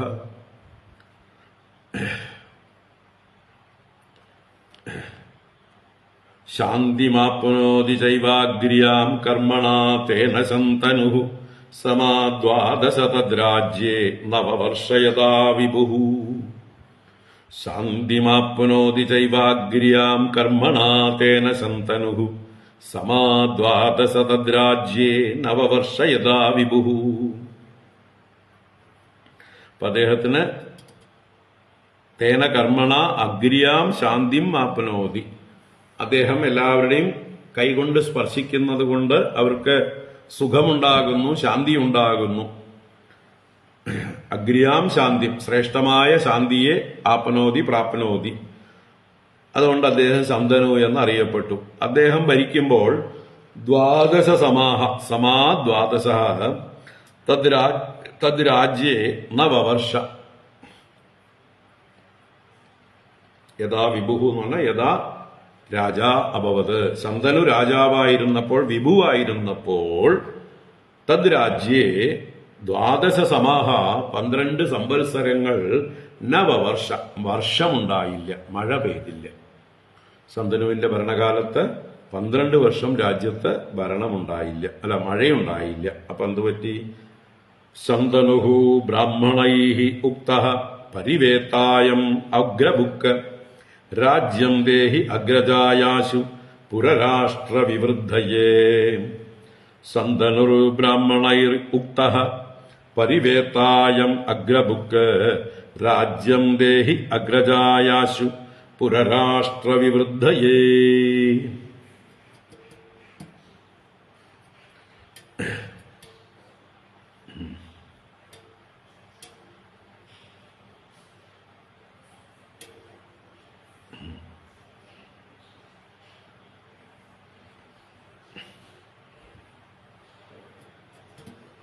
അപ്പോ ശന്തനുഃ ബ്രാഹ്മണൈഹി ഉക്തഃ. അപ്പൊ അവിടെയുള്ള ബ്രാഹ്മണരാൽ ശന്തനു പറയപ്പെട്ടു. ശന്തനുവിനോട് ബ്രാഹ്മണർ പറഞ്ഞു, എന്താണ്? അയം പരിവേത്ത, കാരണം അഗ്രബുക്ക്, നീയ് ഏട്ടനിരിക്കെ ഭുജിക്കുന്നവൻ, അതുകൊണ്ടാണ് അഗ്രബുക്ക്, മുമ്പേ തിന്നുന്നവൻ, മുമ്പേ അനുഭവിക്കുന്നവൻ. ജ്യേഷ്ഠൻ വിവാഹം കഴിക്കാതിരിക്കെ അനുജൻ വിവാഹം കഴിക്കുക, ജ്യേഷ്ഠൻ രാജാവാകാതിരിക്കെ അനുജൻ രാജാവാകുക, ഇങ്ങനെയൊക്കെ വരുമ്പോഴാണ് അഗ്നിഹോത്രാദികൾ ചെയ്യുക. അതാണ് ധാര അഗ്നിഹോത്ര സംയോഗം കുരുതേ യോ അഗ്രജേ സ്ഥിതേ. അഗ്രജൻ ജീവനോടെ ഇരിക്കുമ്പോൾ ആരാണോ ഭാര്യയെ സംയോഗം ചെയ്യുന്നത്, അഗ്നിഹോത്രം ചെയ്യുന്നത്, ഇതുപോലെ രാജ്യഭാരം ചെയ്യുന്നത്, അവനെ പരിവേത്താസ വിജ്ഞേയ, അവനെ പരിവേത്ത എന്നറിയപ്പെടണം. അപ്പോ പരിവിത്തി എന്ന് പറഞ്ഞാൽ ജ്യേഷ്ഠന്റെ പേരാണ്, ജ്യേഷ്ഠന്റെ പര്യായ ശബ്ദമാണ്. പരിവിത്തിസ്തു പൂർവജ. അപ്പൊ പൂർവജൻ ഇരിക്കെ ഭുജിക്കുന്നവൻ, അവനാണ് പരിവേത്ത. ഏട്ടനെ ഓവർടേക്ക് ചെയ്യുന്നവൻ, അതൊരു ശാപമാണ്, ഒരു പാപമാണ്. ഏട്ടന്റെ മനസ്താപം അവിടെ ഉണ്ടാകുന്നതാണ് അതിന്റെ താല്പര്യം. അപ്പൊ അതുകൊണ്ട് ബ്രാഹ്മണർ എന്ത് പറഞ്ഞു? അങ്ങ് രാജ്യം ദേഹി അഗ്രജായ ആശു. ആശു, പെട്ടെന്ന് തന്നെ രാജ്യം അഗ്രജായ ദേഹി, ഈ രാജ്യത്തെ ജ്യേഷ്ഠന് കൊണ്ട് കൊടുക്കൂ, ഏട്ടനെ രാജാവാക്കി വാഴിക്കൂ. എന്തിന്? പുര രാഷ്ട്ര വിവൃദ്ധയെ, ഈ പുരത്തിന്റെയും രാഷ്ട്രത്തിന്റെയും വൃദ്ധിക്കായിക്കൊണ്ട്. ഇവിടെ മഴയുണ്ടായാലേ വൃദ്ധി ഉണ്ടാവുള്ളൂ. സാമ്പത്തിക വൃദ്ധി ഉണ്ടാവണമെങ്കിൽ മഴ വേണം, കൃഷി ഉണ്ടാവണം. അപ്പൊ അതിന് അഭിവൃദ്ധിക്കായിക്കൊണ്ട് ജ്യേഷ്ഠനെ തിരിച്ചു കൊണ്ടുവരൂ, രാജാവാക്കി വാഴിക്കൂ എന്ന് ബ്രാഹ്മണര് ഇദ്ദേഹത്തോട് ആവശ്യപ്പെട്ടു, ശന്തനുവിനോട്. അപ്പൊ ശന്തനു അതിനുള്ള ഏർപ്പാട് ചെയ്തു. പക്ഷെ അതിനു മുമ്പ് വേറെ ചിലതും ഇടയിൽ കൂടെ നടന്നു, അത് പറയുന്നൂടെ. ഏവമുക്തോ ദ്വിജൈർജ്യേഷ്ഠം ഛന്ദയാമാസ സോബ്രവീത് തന്മന്ത്രിപ്രഹിതൈർവിപ്രൈഃ വേദാ വിഭ്രംസിതോ ഗിരാ വേദവാദാദിവാദാൻ വൈ തദാ ദേവോപവർഷഃ ദേവാപിർയോഗമാസ്ഥായ കലാപഗ്രാമമാശ്രിതഃ സോമവംശേ കലൗ നഷ്ടേ കൃതാദൗ സ്ഥാപയിഷ്യതി ബാഹ്ലീകാത് സോമദത്തോ ഭൂത് ഭൂരിർഭൂരിസ്രവാഃ തതഃ. ഏവമുക്തോ ദ്വിജൈർജ്യേഷ്ഠം ഛന്ദയാമാസ സോബ്രവീത് തന്മന്ത്രിപ്രഹിതൈർവിപ്രൈഃ വേദാദ്വിഭ്രംസിതോ ഗിരാ വേദവാദാദിവാദാൻ വൈ തദാ ദേവോ വവർഷഃ ദേവാഭിർയോഗമാസ്ഥായ കലാപഗ്രാമമാശ്രിതഃ സോമവംശേ കലൗ നഷ്ടേ കൃതാദൗ സ്ഥാപയിഷ്യതി ബാഹ്ലീകാത് സോമദത്തോ ഭൂത ഭൂരിർഭൂരിസ്രവാഃ തതഃ. ഏവമുക്തോ ദ്വിജൈഹി ഏവം ഉക്തഃ ശന്തനുഃ. ബ്രാഹ്മണരാൽ ഇപ്രകാരം പറയപ്പെട്ടവനായ ശന്തനു മഹാരാജാവ് ജ്യേഷ്ഠം ചന്തയാമാസ, ജ്യേഷ്ഠനോട് ചന്തയാമാസ എന്ന് പറഞ്ഞാൽ പ്രാർത്ഥിച്ചു, അഭ്യർത്ഥിച്ചു, വാക്കുകളെ കൊണ്ട് പറഞ്ഞു എന്നർത്ഥം. ജ്യേഷ്ഠനോട് പ്രാർത്ഥിച്ചു. എന്നാൽ സഹ അബ്രവീത് തൻ മന്ത്രിപ്രഹിതൈർ വിപ്രൈ വേദാത് വിഭ്രംസിതോ ഗിര. തൻ മന്ത്രിപ്രഹിതൈഹി വിപ്രൈഹി ഗിര വേദാത് വിഭ്രംസിതഃ സഹ വേദവാദ അതിവാദാൻ അബ്രവീത്. ഇതാണ് തൻ മന്ത്രിപ്രഹിതൈഹി വിപ്രൈഹി. ഈ ശന്തനുവിന്റെ മന്ത്രി ശന്തനുവിനോടുള്ള അതിപ്രീതി നിമിത്തമായിട്ട് ശന്തനുവിന് പകരം ദേവാഭി രാജാവ് ആകാതിരിക്കാൻ വേണ്ടി പിന്നാലെ കൂടെ ചില പണിയെടുത്തു. അതിപ്പോ ശന്തനുവിന്റെ അറിവോടുകൂടിയാണോ അല്ലയോ എന്നൊന്നും നമുക്കറിയില്ല. എന്തായാലും ശന്തനുവിന്റെ മന്ത്രി ചില ബ്രാഹ്മണരെ പ്രേരിപ്പിച്ചു. അതാണ് തൻ മന്ത്രിപ്രഹിതൈഹി വിപ്രൈഹി. ആ വിപ്രന്മാര് എന്ത് ചെയ്തു? ഈ ദേവാഭിയെ ചെന്ന് എന്താ പറയുക, വേദങ്ങൾക്ക് എതിരായിട്ടുള്ള അഭിപ്രായം അദ്ദേഹത്തെ കൊണ്ട് പറയിപ്പിച്ചു. അതാണ് വേദാത് വിഭ്രംസിതഃ. ഗിരാ വേദാത് വിഭ്രംസിതഃ. വേദത്തെ നിന്ദിക്കുന്നതായിട്ടുള്ള രീതിയിൽ അദ്ദേഹത്തെ കൊണ്ട് പ്രവർത്തിപ്പിച്ചു. അപ്പൊ ദേവാഭി വേദത്തെ നിന്ദിച്ചു. വേദത്തെ നിന്ദിക്കുക എന്ന് പറയുന്നത് ഒരു വലിയ പാപമാണ്. അപ്പൊ അങ്ങനെ ചെയ്തപ്പോൾ അദ്ദേഹം പിന്നെ രാജാവാകാൻ അർഹനല്ലാതായി തീർന്നു. അവനെ എന്താ പറയുക, വേദബാഹ്യൻ, പാഷണ്ഡൻ, പാഖണ്ഡൻ എന്നൊക്കെ വിളിക്കും. അപ്പൊ പാഷണ്ഡനായി തീർന്നപ്പോൾ, വേദബാഹ്യനായി തീർന്നപ്പോൾ, വേദത്തെ ഉപേക്ഷിച്ചവൻ അല്ലെങ്കിൽ വേദത്തെ നിന്ദിച്ചവൻ എന്നുള്ള അർത്ഥത്തിൽ അദ്ദേഹത്തിന് രാജ്യാവകാശമില്ലാതായി. അപ്പൊ അദ്ദേഹത്തെ കൊണ്ട് ഇങ്ങനെ വേദവിരുദ്ധമായി പറയിപ്പിച്ചതാരാണ്? അതിന് പ്രേരിപ്പിച്ചത് ഈ മന്ത്രിയാൽ പ്രേരിതരായ വിപ്രന്മാർ. അതാണ് തൻ മന്ത്രിപ്രഹിതൈ വിപ്രൈഹി ഗിര വേദാത് വിഭ്രംസിതഃ സഹ. വാക്കുകൊണ്ട് വേദത്തിൽ നിന്ന് വിഭ്രഷ്ടനായി തീർന്നു. വേദവാദ അതിവാദാൻ വൈ തഥാ. അവൻ വേദവാദങ്ങൾക്ക് അതിവാദങ്ങളെ പറഞ്ഞു, വേദവാദങ്ങളെ ധിക്കരിച്ചുകൊണ്ട് പറഞ്ഞു എന്നർത്ഥം, അതിക്രമിച്ചു പറഞ്ഞു. അങ്ങനെ സംസാരിച്ചപ്പോൾ, വേദത്തെ നിന്ദിച്ചപ്പോൾ തഥാ ദേവോ വർഷ. അപ്പോൾ ദേവന്മാർ അല്ലെങ്കിൽ ഇന്ദ്രൻ ആ ഭൂമിയിൽ വർഷം ചെയ്തു, മഴ പെയ്തു. ദേവാഭി വേദത്തെ നിന്ദിച്ചപ്പോൾ പിന്നെ അദ്ദേഹം രാജാവാകാൻ അർഹതയില്ലാത്തവനായതുകൊണ്ട് ആ ദോഷം തീർന്ന് ശന്തനു രാജാവായിരിക്കുന്ന രാജ്യത്ത് മഴ പെയ്തു. അപ്പൊ മഴ പെയ്തപ്പോ പിന്നെ പ്രശ്നവും തീർന്നു. അപ്പൊ ദേവാഭിയോ തിരിച്ചു വന്നില്ല, ദേവാഭിയെ തിരിച്ചു കൂട്ടിയതുമില്ല. എന്താ കാരണം? അദ്ദേഹം ഭ്രഷ്ടനായിപ്പോയി വേദങ്ങളെ നിന്ദിച്ചത് കൊണ്ട്. പക്ഷെ പിന്നീട് മൂപ്പരെന്ത് ചെയ്തു? ദേവാഭി യോഗം ആസ്ഥായ കലാപഗ്രാമം ആശ്രിത. അദ്ദേഹം ഒരു യോഗിയായിട്ട് യോഗത്തെ സ്വീകരിച്ചുകൊണ്ട് കലാപഗ്രാമത്തെ ആശ്രയിച്ചുകൊണ്ട്, കലാപം എന്നുള്ള ഗ്രാമത്തിൽ അദ്ദേഹം വസിച്ചു. നമ്മുടെ കൽക്കി അവതരിക്കുന്നത് ഈ കലാപഗ്രാമം എന്ന് പറയുന്ന ഗ്രാമത്തിലാണ്. അവിടുത്തെ എന്താ പറയുക, ഒരു ബ്രാഹ്മണനായ ശമ്പള ഗ്രാമമുഖ്യൻ, അല്ലെ കലാപഗ്രാമത്തിലെ ശമ്പളൻ എന്ന് പറയുന്ന ഒരു ബ്രാഹ്മണന് പുത്രനായിട്ടാണ്, വിഷ്ണു യശസ് എന്നുള്ള ബ്രാഹ്മണന്റെ പുത്രനായിട്ട് കൽക്കി അവതരിക്കും. അപ്പൊ അതും ഈ കലാപഗ്രാമമാണ്. അപ്പൊ എന്തായാലും കലാപഗ്രാമം ആശ്രിത. ദേവാഭി കലാപഗ്രാമത്തിൽ യോഗിയായിട്ട് കഴിയുകയാണ്. എന്തിനു വേണ്ടി? സോമവംശേ കലൗ നഷ്ടേ കൃതാദൗ സ്ഥാപയിഷ്യതി. സോമവംശേ കലൗ നഷ്ടേ. കലൗ കലിയുഗത്തിൽ സോമവംശം നഷ്ടമായി പോകും, നശിച്ചു പോകും. ചന്ദ്രവംശം നശിക്കുമ്പോൾ കൃതാദൗ വീണ്ടും അടുത്ത കൃതയുഗത്തിന്റെ ആദിയില് സ്ഥാപയിഷ്യതി. ആ സോമവംശത്തിന്റെ വിത്ത് സൂക്ഷിച്ചു വെച്ചിട്ടുണ്ട്, അത് വിതയ്ക്കും. ആ വംശം വീണ്ടും വൃദ്ധിയെ പ്രാപിക്കും. അപ്പൊ കുറച്ച് വിത്ത് എടുത്തു വെച്ചിരിക്കുകയാണ് പത്തായത്തില്. ആരാണ്? ദേവാബിയുടെ രൂപത്തില്. അതാണ് സംഭവിക്കുന്നത്. തുടർന്ന് ബാഹ്ളീകാത് സോമദത്തോ അഭൂത് ഭൂരിർ ഭൂരിശ്രവാസ്തതഃ.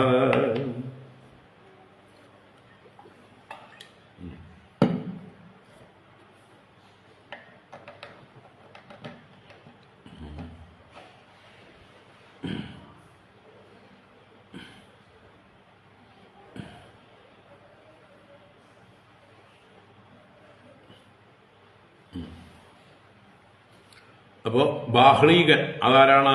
ശന്തനുവിന്റെ താഴെയുള്ള ആളാണ്. ദേവാബി മൂത്താളാണെങ്കിൽ പ്രദീപന്റെ 3 മക്കളിൽ മൂന്നാമനാണ് ബാഹ്ളീകൻ. നമ്മുടെ ഭീഷ്മപിതാമഹന്റെ ഇളയച്ചൻ, അച്ഛന്റെ അനുജൻ, പിതൃവ്യൻ.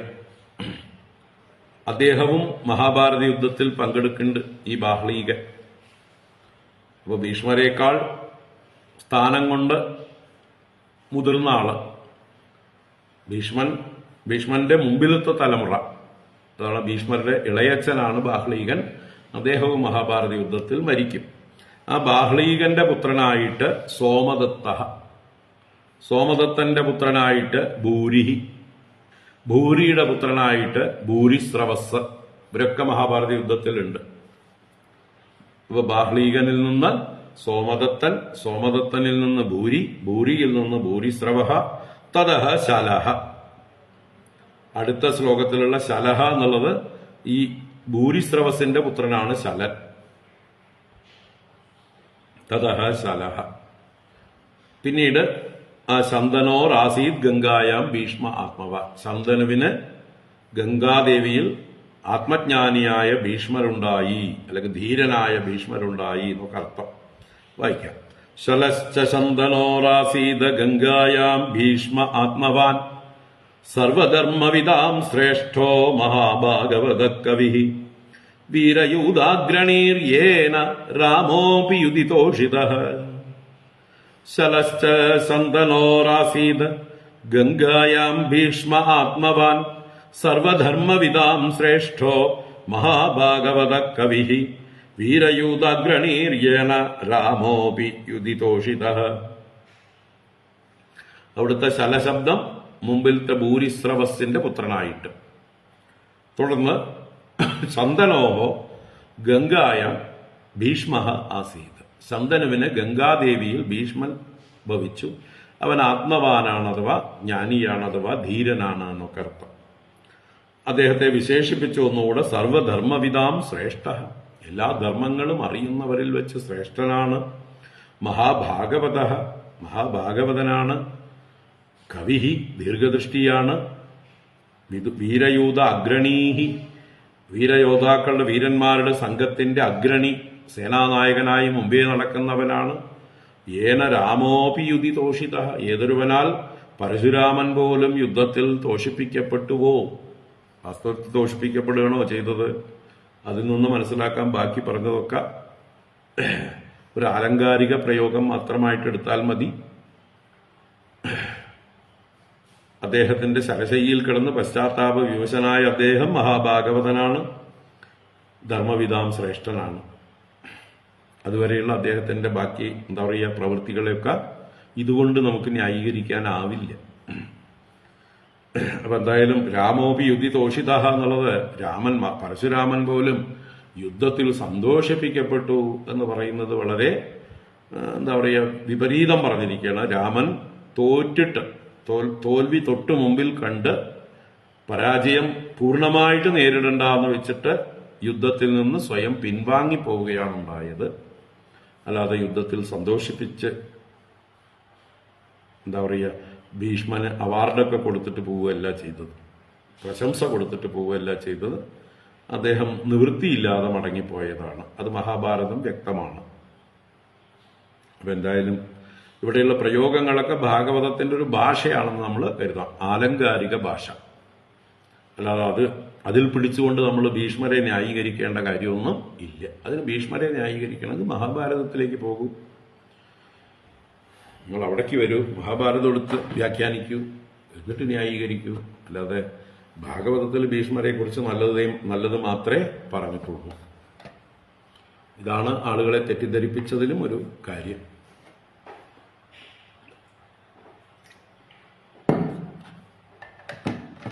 മഹാഭാരതം ആരും വായിക്കാറില്ല, ചിന്തിക്കാറില്ല.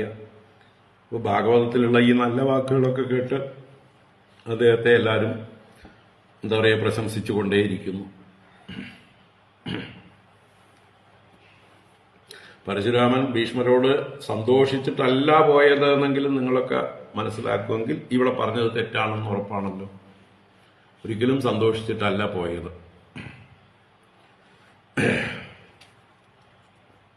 തുടർന്ന് നമ്മുടെ ശന്തനുവിന്റെ മറ്റ് മക്കളെക്കുറിച്ച് പറയുന്നു. ശന്തനോർ ദാശകന്യായാം ജജ്ഞേ ചിത്രാംഗദസുതഃ വിചിത്രവീര്യശ്ച അവരജോ നാംനാ ചിത്രാംഗദോ ഹതഃ. ശന്തനോർദാശകന്യായാം ജജ്ഞേ ചിത്രാംഗദസുതഃ വിചിത്രവീര്യശ്ച അവരജോ നാംനാ ചിത്രാംഗദോ ഹതഃ. ശന്തനോഹോ ദാശകന്യായാം ചിത്രാംഗദഃ സുതഃ ജജ്ഞി. ശന്തനുവിന് ദാശകന്യയിൽ സത്യവതിയിൽ ചിത്രാംഗദൻ എന്ന പുത്രൻ ജനിച്ചു. അതുപോലെ വിചിത്രവീര്യശ്ച അവരജഃ നാംന. വിചിത്രവീര്യശ്ച അവരജഃ അനുജനായിട്ട് വിചിത്രവീര്യനും. അങ്ങനെ ശന്തനുവിന് ദാശകന്യയിലുണ്ടായ മക്കളാണ് ചിത്രാംഗദനും വിചിത്രവീര്യനും. നാംന ചിത്രാംഗദഃ ഹതഃ. നാംന എന്ന് പറഞ്ഞാൽ അതേ നാമമുള്ള ഒരാളെ കൊണ്ട് ചിത്രാംഗദൻ ഹനിക്കപ്പെട്ടു എന്നുവെച്ചാലോ, ചിത്രാംഗദൻ എന്നൊരു ഗന്ധർവനാൽ ചിത്രാംഗദൻ എന്ന ശന്തനുപുത്രൻ വധിക്കപ്പെട്ടു. ആ ഗന്ധർവൻ ഈ ചിത്രാംഗദനെ വന്ന് വെല്ലുവിളിച്ചു. 2 ചിത്രാംഗദന്മാർ ഈ ഭൂമിയിൽ വേണ്ട, ഒന്നുകിൽ ഞാൻ അല്ലെങ്കിൽ നീ. നീ ഒരാളാണെങ്കിൽ എന്നോട് യുദ്ധം ചെയ്ത് എന്നെ വധിച്ചു കളയും എന്ന് പറഞ്ഞ് വെല്ലുവിളിച്ചപ്പോ ഈ ശന്തനുപുത്രനായ ചിത്രാംഗദന് കഴിവുണ്ടായിരുന്നില്ല. അതുകൊണ്ട് അവൻ മരിച്ചു.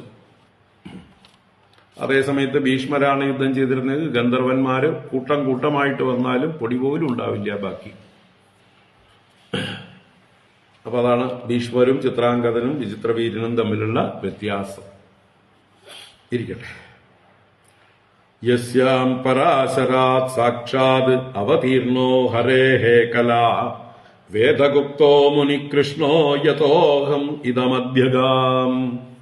യസ്യാം പരാശരാത് സാക്ഷാത് അവതീർണോ ഹരേഃ കലാ വേദഗുപ്തോ മുനികൃഷ്ണോ യതോ അഹം ഇദമദ്യഗാം.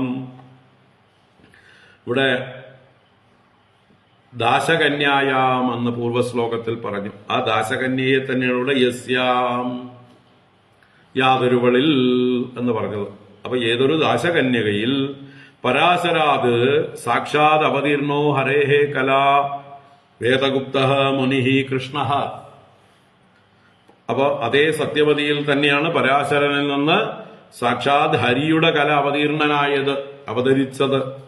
വേദഗുപ്തനായ മുനി, വേദത്തെ രക്ഷിച്ച ആ വേദവ്യാസൻ എന്ന മുനി കൃഷ്ണൻ എന്ന പേരിൽ അറിയപ്പെടുന്ന ദ്വൈപായന വ്യാസൻ. എന്നിട്ട് പറയണ യതഃ അഹമദ്യകാം ഇതമദ്യകാം. യതഃ യാതൊരുവനിൽ നിന്ന് അഹം, ശുകബ്രഹ്മർഷി പറയണ ഞാൻ, ഇതം ഈ കഥകളെല്ലാം അദ്യകാം എന്ന് പറഞ്ഞാൽ അധിഗമിച്ചു, പ്രാപിച്ചു. ഞാൻ ഇതെല്ലാം അധിഗമിച്ചത് അഥവാ ഞാൻ മനസ്സിലാക്കിയത് I learned it from this Krishna Vyasa my father എന്നർത്ഥം. അഹം അദ്യകാം ഞാൻ അധിഗമിച്ചു, ഞാൻ പ്രാപിച്ചു, ഞാൻ മനസ്സിലാക്കി എന്ന് താല്പര്യം. അപ്പൊ ഇവിടെ സന്ദർഭവശാൽ ഈ സത്യവതിയുടെ പുത്രനായ വ്യാസനെയും സൂചിപ്പിച്ചു. അപ്പോ വ്യാസാവതാരം ആയിട്ട് വേണമെങ്കിൽ സർവത്ര ഗോവിന്ദനാമ സങ്കീർത്തനം, ഗോവിന്ദ ഗോവിന്ദ എന്ന് പറയാം. വ്യാസാവതാരമാണ്. തുടർന്ന് ഹിത്വാ സ്വശിഷ്യാൻ പൈലാദീൻ ഭഗവാൻ ബാദരായണഃ മഹ്യം പുത്രായ ശാന്തായ പരം ഗുഹ്യമിദം ജഗൗ. ഹിത്വാ സ്വശിഷ്യാൻ പൈലാദീൻ ഭഗവാൻ ബാദരായണഃ മഹ്യം പുത്രായ ശാന്തായ പരം ഗുഹ്യമിദം ജഗൗ. ഈ ഭാഗവതത്തിന്റെ മാഹാത്മ്യത്തെ ഒന്നുകൂടെ പറയുകയാണ്. തന്റെ ശിഷ്യന്മാരായ പൈലാദികളുണ്ടായിട്ടും, അല്ലെ, പൈലൻ, വൈശമ്പായനൻ, ജൈമിനി, സുമന്തു, ഇങ്ങനെ 4 പേരാണ് വ്യാസന്റെ 4 പ്രമുഖ ശിഷ്യന്മാര്. അവരാണ് 4 വേദങ്ങളെ അദ്ദേഹത്തിൽ നിന്ന് സ്വീകരിക്കുന്നത്. ഋഗ്വേദം പൈലനും, സാമവേദം വൈശമ്പായനനും, യജുർവേദം വൈശമ്പായനനും, സാമവേദം ജൈമിനിയും, സുമന്തു അഥർവവേദവും. ഇങ്ങനെ വേദവ്യാസന്റെ 4 ശിഷ്യന്മാർക്ക് 4 വേദങ്ങളെ ഉപദേശിച്ചു കൊടുത്തു. അവരുണ്ടായിട്ടും അവരെ ഉപേക്ഷിച്ചിട്ട്, അതാണ് അവിടെ പൈലാദീൻ സ്വശിഷ്യാൻ ഹിത്വ, തന്റെ പ്രിയപ്പെട്ട 4 ശിഷ്യന്മാരുണ്ടായിട്ട് അവർക്ക് പറഞ്ഞു കൊടുക്കാതെ അവരെ ഉപേക്ഷിച്ചിട്ട് ആ ബാദരായണ വ്യാസൻ ശാന്തായ പുത്രായ ഗുഹ്യം ഇതം ജഗൗ, തന്റെ ശാന്തനായ പുത്രൻ, പരമശാന്തനായിട്ടുള്ള പുത്രൻ, എല്ലാ കർമ്മങ്ങളിൽ നിന്നും വിരമിച്ചവൻ. ഈ 4 കൂട്ടരും കർമ്മടന്മാരാണ്, അല്ലെങ്കിൽ വേദത്തിലെ കർമ്മകാണ്ഡങ്ങളൊക്കെ അനുഷ്ഠിക്കുന്ന ആളുകളാണ് 4 പേര്. എന്നാൽ നിവൃത്തിനിരതനായ ശ്രീശുക ബ്രഹ്മർഷിക്കാണ്, അതാണ് പുത്രായ മഹ്യം, എനിക്കായിക്കൊണ്ട് ഗുഹ്യം ഇതം ജഗം, രഹസ്യമായ ഇതിനെ ഗാനം ചെയ്തു, ഇതിനെ ഉപദേശിച്ചു. അപ്പൊ അത്യന്ത രഹസ്യമായതും പാരമഹംസ്യ ധർമ്മമാണ് ഇതിൽ ഉപദേശിക്കപ്പെട്ടത്. അതുകൊണ്ട് പരമഹംസനായ എന്നെ തെരഞ്ഞെടുത്തു. അവരൊന്നും ഇത്ര പരമഹംസന്മാരായിട്ടില്ല. ഒരു 4 പേരും കർമ്മടന്മാരാണ്, പുരോഹിതന്മാരാണ്, ഗൃഹസ്ഥന്മാരാണ്, പ്രവൃത്തിനിരതന്മാരാണ്. അപ്പൊ പ്രവൃത്തിനിരതന്മാരായ മക്കൾക്ക് ഉപദേശിക്കാതെ നിവൃത്തിനിരതനായ പരമശാന്തനായ യോഗ്യനായ എനിക്ക് ഇത് ഉപദേശിച്ചു എന്ന് താല്പര്യം. യോഗ്യനായ എന്നൊക്കെ നമ്മൾ കൂട്ടിച്ചേർത്ത് പറയണം. ശാന്തത്വം തന്നെയാണ് ഇവിടുത്തെ അധികാരി. മനസ്സ് കാമങ്ങളിൽ നിന്ന് മുക്തമായി ശാന്തമായി. ഇനി വേദവ്യാസനെ കുറിച്ച് പറഞ്ഞു, ഭാഗവതത്തെക്കുറിച്ചും ഇവിടെ സൂചിപ്പിച്ചു. തുടർന്ന് വിചിത്രവീര്യോ അധോവാഹ കാശിരാജസുതേ ബലാദ് സ്വയംവരാദുപാനീതേ അംബികാംബാലികേ ഉഭേ തയോരാസക്തഹൃദയോ ഗൃഹീതോ യക്ഷ്മണാ മൃതഃ. വിചിത്രവീര്യോദോവാഹ കാശിരാജസുതേ ബലാദ് സ്വയംവരാദുപാനീതേ അംബികാംബാലികേ ഉഭേ തയോരാസക്തഹൃദയോ ഗൃഹീതോ യക്ഷ്മണാ മൃതഃ. ഇനി വിചിത്രവീര്യോ അത ഉവാഹ, ഗന്ധർവനാൽ കൊല്ലപ്പെട്ട ചിത്രാംഗതൻ പോയി. അതിനുശേഷം ശേഷിച്ച സത്യവതി പുത്രനായ ചന്ദനപുത്രനായ വിചിത്രവീരൻ വിവാഹം കഴിച്ചു. ആരെ? കാശിരാജസുതേ, കാശിരാജാവിന്റെ 2 പെൺമക്കളെ. സുതാ ഏകവചനം, സുതേ ദ്വേ, 2 പെൺമക്കളെ. എങ്ങനെ? ബലാത്, ജ്യേഷ്ഠനായ ഭീഷ്മൻ ബലാത്കാരേണ തട്ടിക്കൊണ്ടുവന്നു. സ്വയംവരാത് ഉപാനീതേ, അവരുടെ സ്വയംവരത്തിൽ നിന്ന് ഉപാനയിക്കപ്പെട്ടു, ഇവിടേക്ക് വലിച്ചഴക്കപ്പെട്ടു കൊണ്ടുവന്നു ബലാത്കാരേണ. ആരാണവര്? അംബിക അംബാലികേ ഉഭേ. അംബികയും അംബാലികയും 2 പേർ എന്ന് പറഞ്ഞു. അംബയുടെ കാര്യം വിട്ടു, അംബയെ വിവാഹം കഴിച്ചില്ലല്ലോ. അതുകൊണ്ട് വിവാഹം കഴിച്ച 2 പേരെ അംബിക അംബാലിക.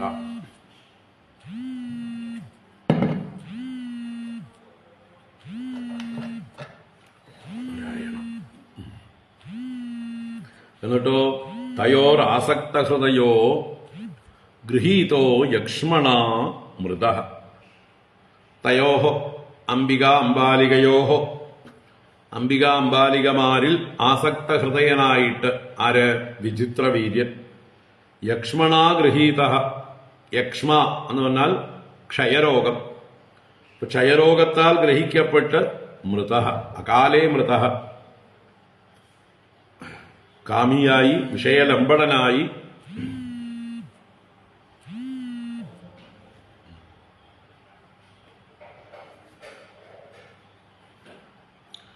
വിചിത്രവീര്യൻ മൃതനായി എന്നർത്ഥം. അപ്പൊ ആസക്ത ഹൃദയനായിട്ടാണ് മരിച്ചത്. പിന്നീട് ക്ഷേത്രേ അപ്രജസ്യ വൈ ഭ്രാതുഃ മാത്രാ ഉക്തോ ബാദരായണഃ ധൃതരാഷ്ട്രം ച പാണ്ഡും ച വിദുരം ചാപി അജീജനത് ക്ഷേത്രേ അപ്രജസ്യ വൈ ഭ്രാതുഃ മാത്രോക്തോ ബാദരായണഃ ധൃതരാഷ്ട്രം ച പാണ്ഡും ച വിദുരം ചാപി അജീജനത്. അപ്രജസ്യ ഭ്രാതുഃ ക്ഷേത്രേ, പ്രജയില്ലാത്ത സഹോദരന്റെ ഭാര്യയിൽ, ക്ഷേത്രമെന്നാൽ പുത്രന്മാരെ ജനിപ്പിക്കാനുള്ള ക്ഷേത്രം. അപ്പോൾ തന്റെ സഹോദരനായ വിചിത്രവീര്യന്റെ ഭാര്യയിൽ ബാദരായണ, സാക്ഷാൽ വേദവ്യാസൻ, മാത്രാ ഉക്തഃ, മാത്രോക്തഃ, മാത്ര എന്ന് പറഞ്ഞാൽ മാതാവിനാൽ, സത്യവതിയാൽ, ഉക്തഃ പറയപ്പെട്ടവനായിട്ട്, ആവശ്യപ്പെട്ടവനായിട്ട്. അപ്പൊ സത്യവതി തന്റെ പുത്രനായ ബാദരായണനെ സ്മരിച്ചു. അപ്പൊ അമ്മ സ്മരിച്ചത് മനസ്സിലാക്കി ഹിമാലയത്തിൽ നിന്ന് വ്യാസൻ അമ്മയുടെ മുമ്പിൽ വന്ന് നമസ്കരിച്ചു. എന്താണ് അമ്മേ ഞാൻ അമ്മയ്ക്ക് വേണ്ടി ചെയ്യേണ്ടത് എന്ന് ചോദിച്ചു. അപ്പൊ അമ്മ അതിനാവശ്യം പറഞ്ഞത്, നീ നിന്റെ സഹോദരന്റെ ഭാര്യമാരിൽ സന്തതികളെ ജനിപ്പിക്കണം എന്നുള്ള ആവശ്യമാണ്. അപ്പൊ പണ്ടത്തെ ആ നിയമപ്രകാരം സഹോദരനാവാം, ബ്രാഹ്മണർക്കാവാം. അപ്പൊ ഇവിടെ വ്യാസൻ ബ്രാഹ്മണനുമാണ് സഹോദരനുമാണ്. അപ്പൊ ആ രീതിയില് അംബാലികമാരിൽ സന്തതിയെ ജനിപ്പിച്ചു എന്നാണ്. ക്ഷേത്രേ അപ്രജസ്യ വൈ ഭ്രാതുഃ മാത്രാ ഉക്തഃ ബാദരായണഃ ധൃതരാഷ്ട്രം ച പാണ്ഡും ച വിദുരം ചാപി അജീജനത്. അജീജനത് ജനിപ്പിച്ചു. ആരെയൊക്കെ? ധൃതരാഷ്ട്രനെയും പാണ്ഡുവിനെയും വിദുരനെയും. 3 പേരെ ജനിപ്പിച്ചു വ്യാസൻ. ധൃതരാഷ്ട്രൻ അംബികയുടെ പുത്രനായും, പാണ്ഡു അംബാലികയുടെ പുത്രനായും, വിദുരൻ അംബികയുടെ ദാസീപുത്രനായും. അവിടെയും അംബികയുടെ ദാസിയാണെങ്കിലും അവര് വിചിത്രവീര്യന്റെ ഒരു ദാസി തന്നെയാണല്ലോ. അപ്പൊ പത്നി സ്ഥാനം കൂടി കൊടുക്കാം. അങ്ങനെ അദ്ദേഹത്തിൽ ആ ദാസിയിലുണ്ടായ പുത്രൻ വിദുരൻ വിചിത്രവീര്യന്റെ പുത്രനായിട്ട് തന്നെ കണക്കാക്കണം. വ്യാസന്റെ പുത്രനാണെങ്കിലും, വ്യാസനാണ് ജനിപ്പിച്ചതെങ്കിലും ആ ക്ഷേത്രമാരുടേതാണ്, അത് വിചിത്രവീര്യന്റേതാണ്. അതുകൊണ്ട് ദാസീപുത്രനെയും വിചിത്രവീര്യപുത്രനായി കണക്കാക്കണം. അങ്ങനെ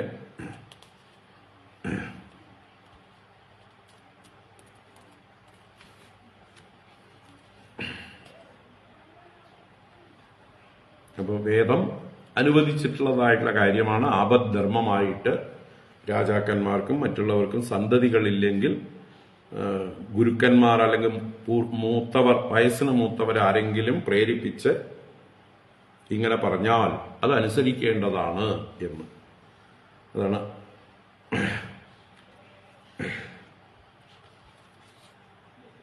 അപതിഹി അപത്യലിപ്സുഹു ദേവരാത് ഗുരുപ്രയുക്താത് ഋതുമതീയാത് എന്ന വേദമന്ത്രം. അപതിഹി എന്ന് പറഞ്ഞാൽ പതിയില്ലാത്തവൾ, ഭർത്താവില്ലാത്തവൾ. അപത്യലിപ്സുഹു എന്ന് പറഞ്ഞാൽ അപത്യത്തെ കാമിക്കുന്നവൾ. അപത്യം ലബ്ധും ഇച്ചു, സന്തതി ഉണ്ടാവണമെന്ന് ആഗ്രഹിക്കുന്നവൾ. അവൾ ദേവരാത് ഗുരുപ്രയുക്താത്. ഗുരുപ്രയുക്താത് ദേവരാത്, അല്ലാതെ തന്നിഷ്ടപ്രകാരം ആവരുത്. ഇവിടെ ഗുരു എന്ന് പറഞ്ഞാൽ മുതിർന്നവർ, മൂത്തവർ എന്നാണ്. അപ്പൊ മൂത്തവർ സത്യവതീ ദേവി. സത്യവതീ ദേവിയാകുന്ന ഗുരുവിനാൽ പ്രയുക്തനായിട്ടുള്ള ദേവരനിൽ നിന്ന്, ദേവരൻ എന്നാൽ ഭർത്തൃ സഹോദരൻ എന്നർത്ഥം. ആ ഭർത്തൃ സഹോദരനിൽ നിന്ന് ഋതുമതിയായിരിക്കുന്ന കാലത്ത് ഇയാത് ഗമിക്കേണ്ടതാണ്, പ്രാപിക്കേണ്ടതാണ്, സന്തതിയെ പ്രാപിക്കേണ്ടതാണ് എന്ന് വേദമന്ത്രമുണ്ട്. അപ്പൊ അതാണ് ഇവിടെ പാലിക്കപ്പെട്ടത്. അമ്മ ആവശ്യപ്പെട്ടതനുസരിച്ച് വേദവ്യാസൻ അതൊരു യജ്ഞമായിട്ട് ചെയ്തു കൊടുത്തു, ഗർഭാധാനം. അപ്പോ ഇങ്ങനെ ആപദ്ധർമ്മപ്രകാരം വേദവ്യാസനിൽ നിന്ന് ഈ അംബാലികമാര് സന്തതികളെ പ്രസവിച്ചു. അവിടെ നിൽക്കട്ടെ, നമുക്ക് ബാക്കി നാളെ രാവിലെ കാണാം. 26 മുതൽക്ക് ഇനി ഗാന്ധാരി പുത്രന്മാരും കുന്തി പുത്രന്മാരും ഒക്കെ വരാനിരിക്കുകയാണ്. അവരുടെയൊക്കെ കഥ പറയാം നാളെ രാവിലെ കാണാം. 49 ശ്ലോകമാണുള്ളത്. അപ്പോൾ അതിൽ പകുതി 25 കഴിഞ്ഞു. ഓം കായേന വാചാ മനസേന്ദ്രിയർവാ ബുദ്ധ്യാത്മനാ വാ പ്രകൃതേ സ്വഭാവാത് കരോമി യദ്യത് സകലം പരസ്മൈ നാരായണായേതി സമർപ്പയാമി. ഓം ശാന്തി ശാന്തി ശാന്തി. ഹരി ഓം ശ്രീ ഗുരുഭ്യോ നമഃ. ഹരി ഓം. നാരായണ.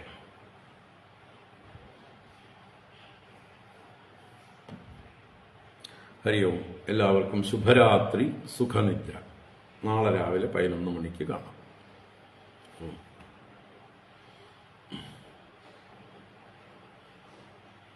ഹരി ഓം.